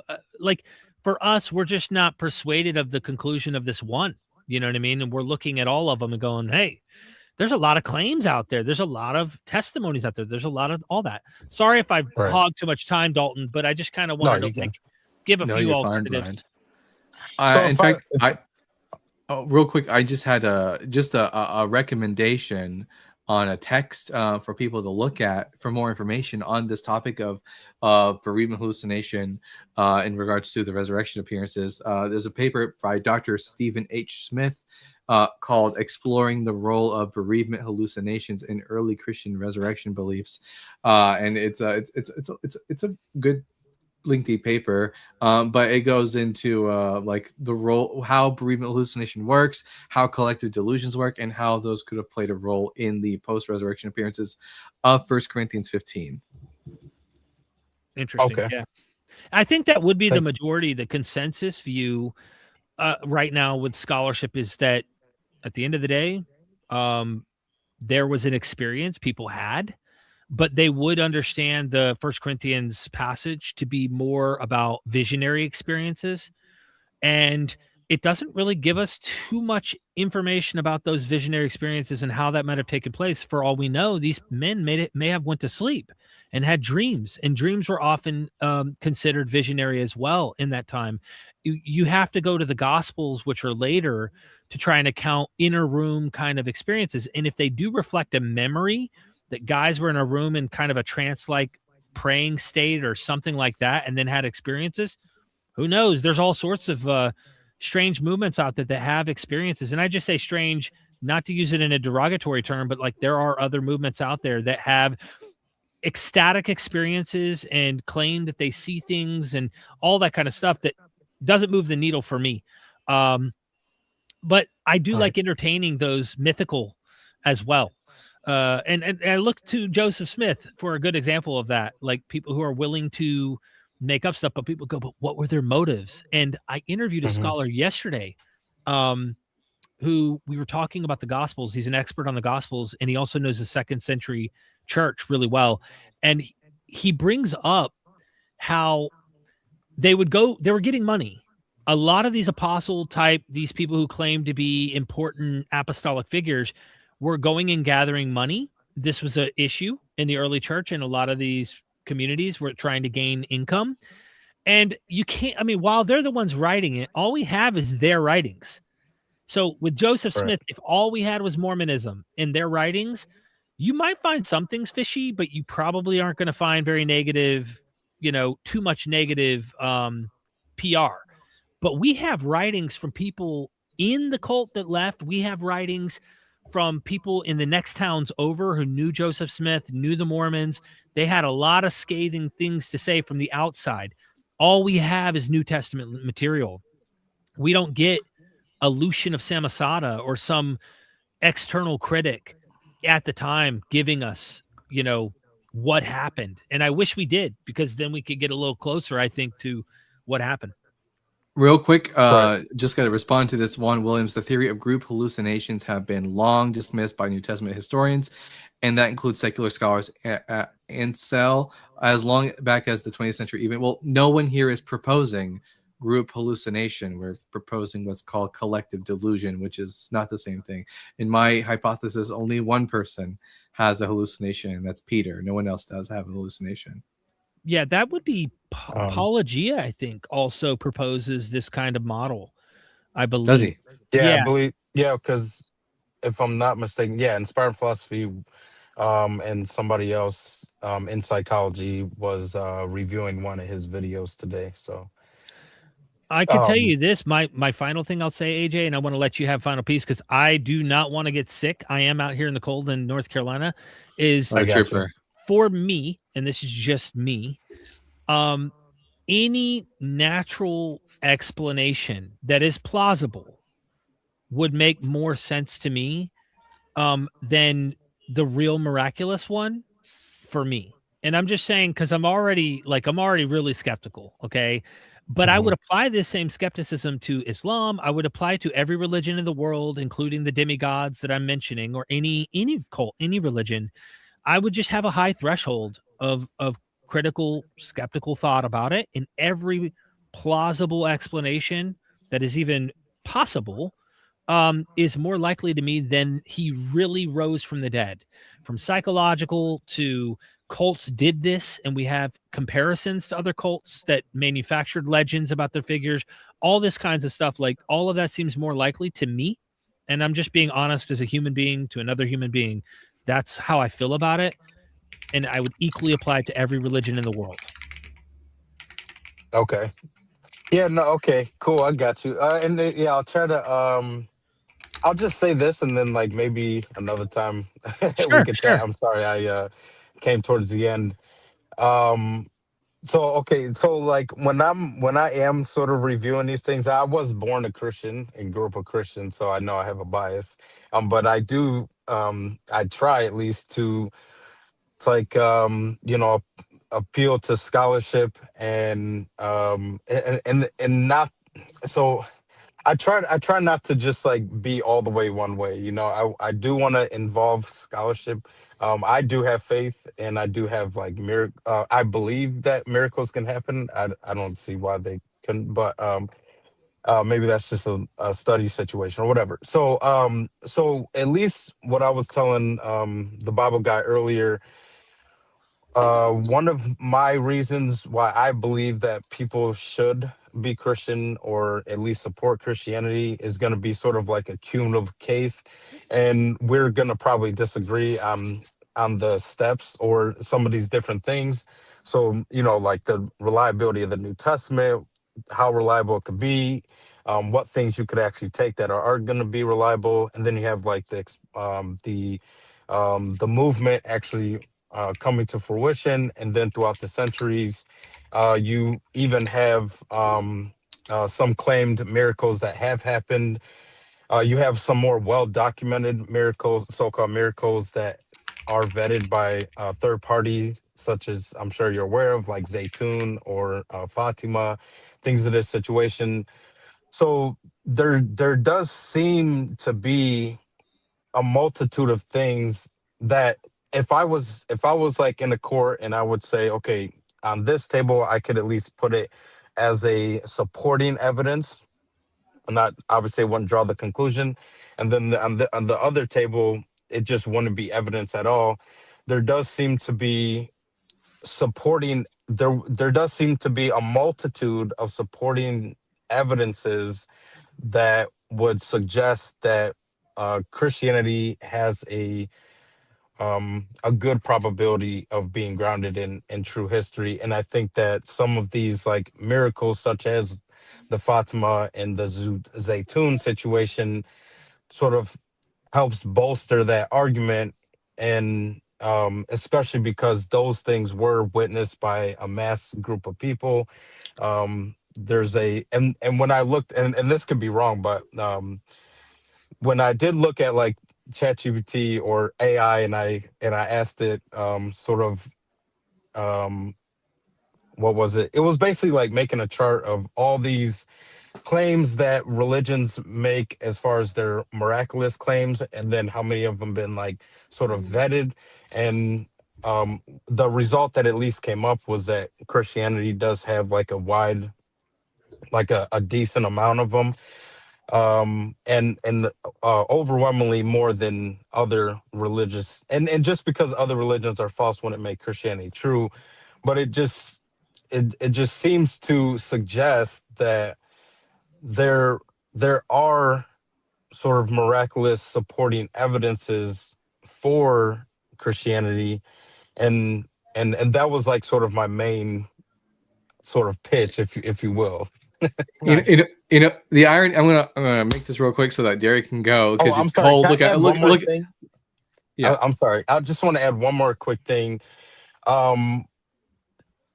The hope is not a reason to believe in a religion. But I think that hope has like a very important place.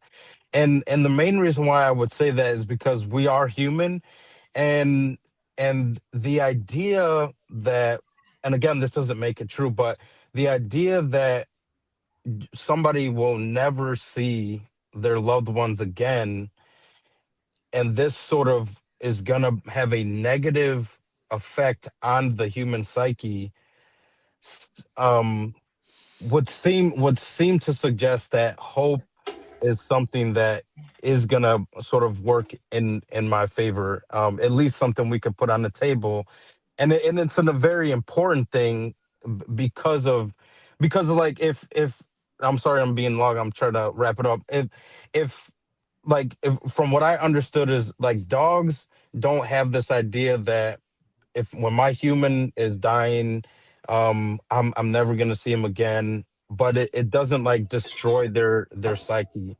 Whereas like humans will have this mental breakdown if there isn't sort of some hope to some extent. And I feel like that being a reality sort of does possibly attest to something, beyond this. So Hopefully that makes sense. I'll say this just to end and to wrap things up. One, it's ironic because I use Fatima all the time as evidence against 1 Corinthians 15 because we do have examples of people who were present at Fatima who saw nothing. Also, scientifically speaking, we know for a fact the sun did not dance. It would seem like this.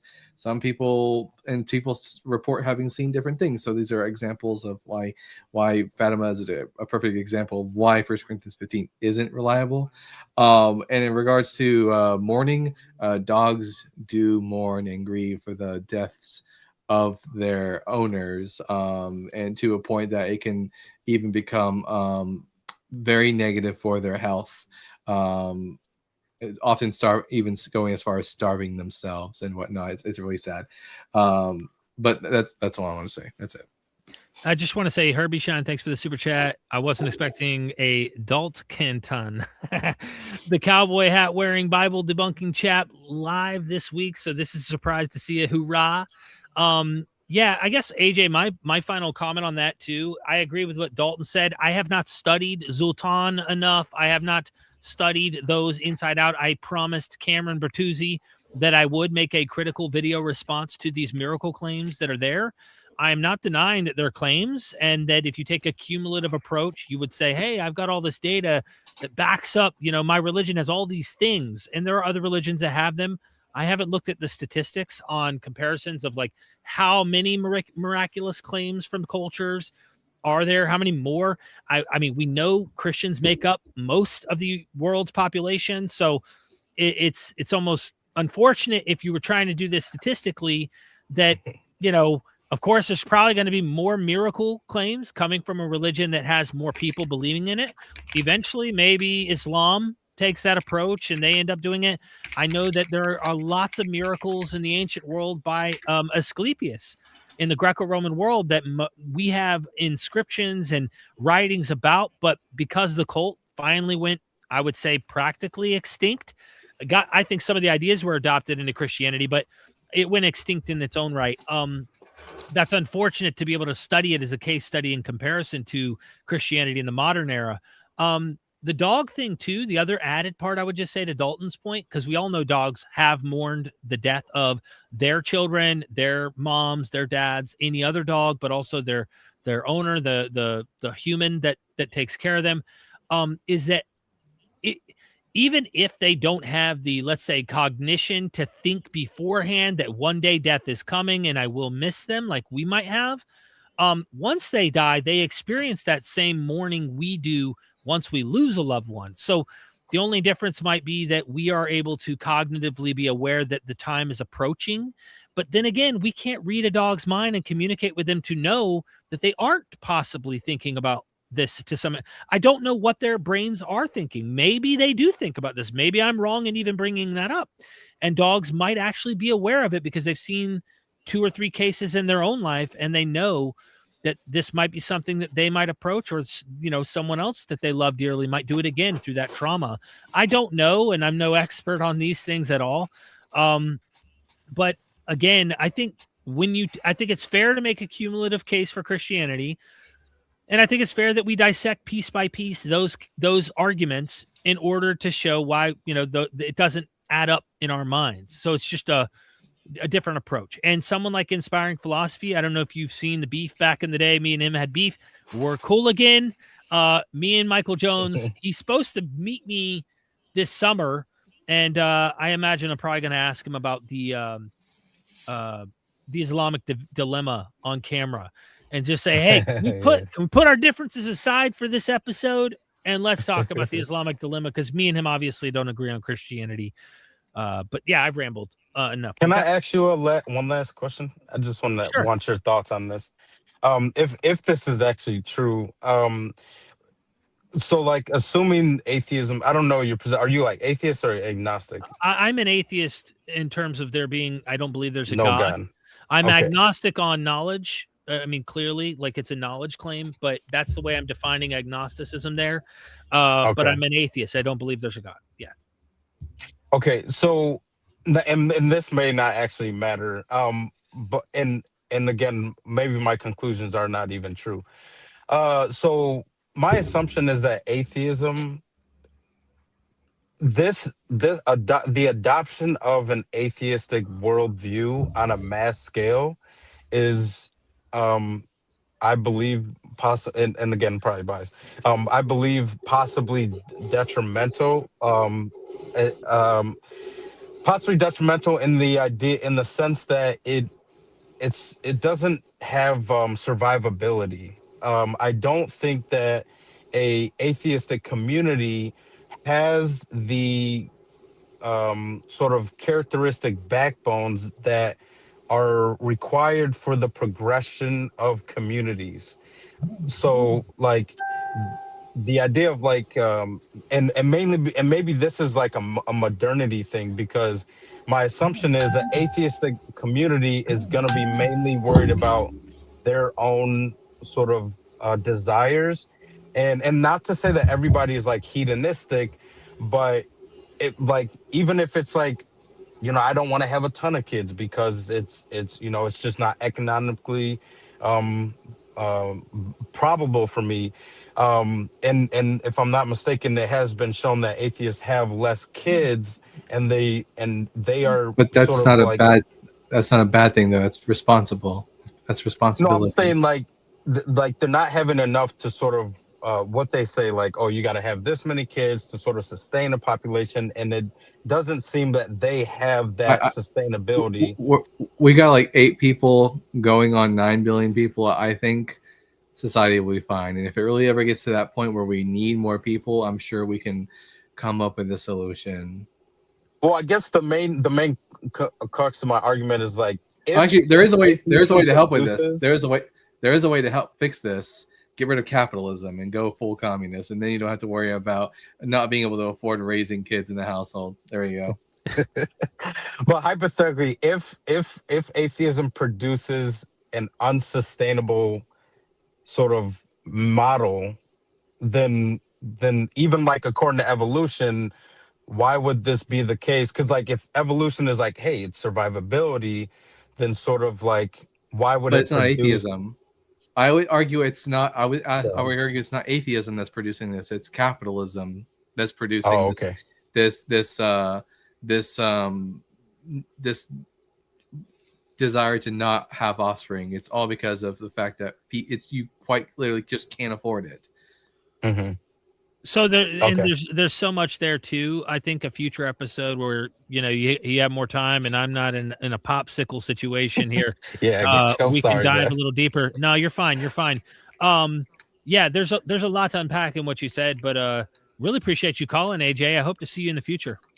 Yeah, got one, and thank you guys. Thank you. And yeah, hopefully you guys will see you soon. And I hope I'm looking forward to like you and Inspiring Philosophy having more conversations, or even some of the scholars, because Inspiring Philosophy, I do watch him a lot, Yeah. and I at least like that he does sort of not just do like apologetics. He does try to deal with scholarship, and so, and I know that a lot of your channel is very scholarly oriented, which I appreciate. I mainly watch mostly like the Islamic videos. Yeah. Yeah. But I might watch some Christian here and there. But I'm looking forward to, you know, you or some of the scholars you bring on speaking to Inspiring Philosophy and others of the like. So Sounds good. Thank you, thank you, AJ. man. All You have right. a good Drive rest of your safe. day, man. You too. Yes, sir. Have a good day. All right. Bye. Awesome. Hey, Jesuit Slayer says Christ is Belial book thesis too scary for you guys. I missed this super chat. I guess I went to go pee and came right back and then forgot to get it. But I don't know about this Christ is Belial book thesis. Sounds too scary for us, though. You know what I mean? I mean, they're making the claim that Jesus and Satan are the same figure. I mean, clearly, when we look at the New Testament, Paul mentions Belial as being someone different than Jesus. So I don't think there's any legs to stand on this idea. I think it's a fun. Fan fiction, but it's not what the early Christians believed. Well, thank you, Jesuit Slayer, for, I guess, plugging your book. I'm not sure. I don't know if that's your book or not. Thank you so much. Nick George Carvid said, why'd you skip the super chat from Jesuit Slayer? Probably because I went to go use the restroom and came back and we were in the middle of dialogue. I tried, by the way, Dalton, just as we're wrapping up, and any of the faithful followers who've stuck out to the end here, I tried my best to try and get the super chats and address them, even in the heat of your debates. You notice that? I'm like, hey, super chats are so. Okay, keep going. Like, I didn't want to leave anybody hanging. That's what I was trying to do here. But yeah, so I didn't intentionally skip it, other than just trying not to, in the middle of an argument, interrupt. Apologetics, thank you for the super chat, the 5. I really appreciate that support. And then who's going to carry the boats? Thank you for the super chat. I was TBS's biggest fan until now. Thank you. Well, thank you. Happy to help. Yeah, I want to have you give your final assessment, I guess. What are your... Well, I'm glad we got to end the night on AJ. It was a good conversation. Toronto was interesting. Certainly, you know, this is just quite typical of apologetics, is that quite a bit of that was just a big old nut burger. I guess I gotta say to that. I think we cooking pretty good. I can't wait to see the clip on that. Yeah. Can I do a quick plug? Yeah, please. Yeah, so everyone, I recently put out a video called let me see, I got it right here. Typology Debunked: Why Typology is Not a Convincing Argument for Christianity. Everyone, if you can please go like the video, share It's it. public. Lots of It's public. engagement. Hold on. It's public. Let's share it. I didn't realize, by the way, typology is something I had a conversation with Dale Allison recently about, because he had a book on this.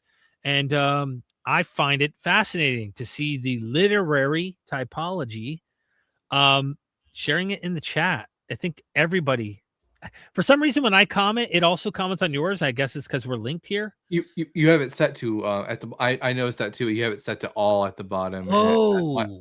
And that's, I had to set mine just to the Bible guy because I was getting the same thing going on. Crap, I didn't realize that. Sorry, everybody. That's fine. I see all. It's been posted multiple times now. That's all good. Well, if you're on Mythvision and you don't know, you should go check out, subscribe to Dalton's YouTube channel, The Bible Guy. Sorry. Yeah, Bible Man's my father. Yeah.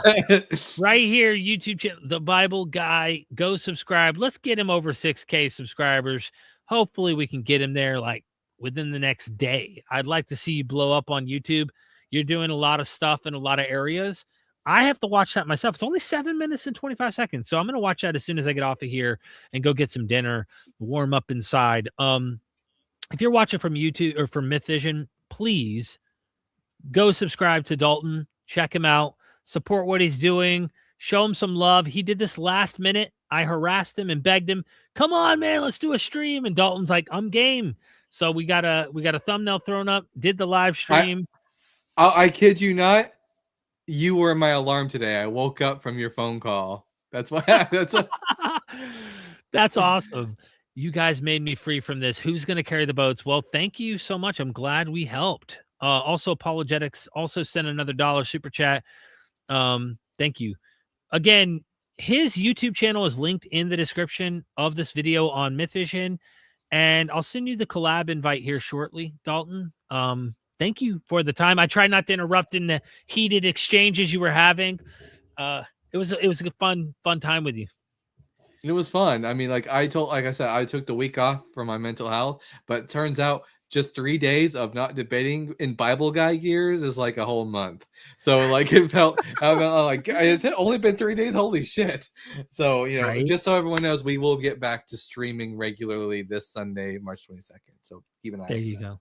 Thank you so much, man. And thank you everybody in the chat. We really appreciate you. Hit the like, share, comment down below. Let us know your thoughts. And yeah, until next time, we'll see you then. Peace.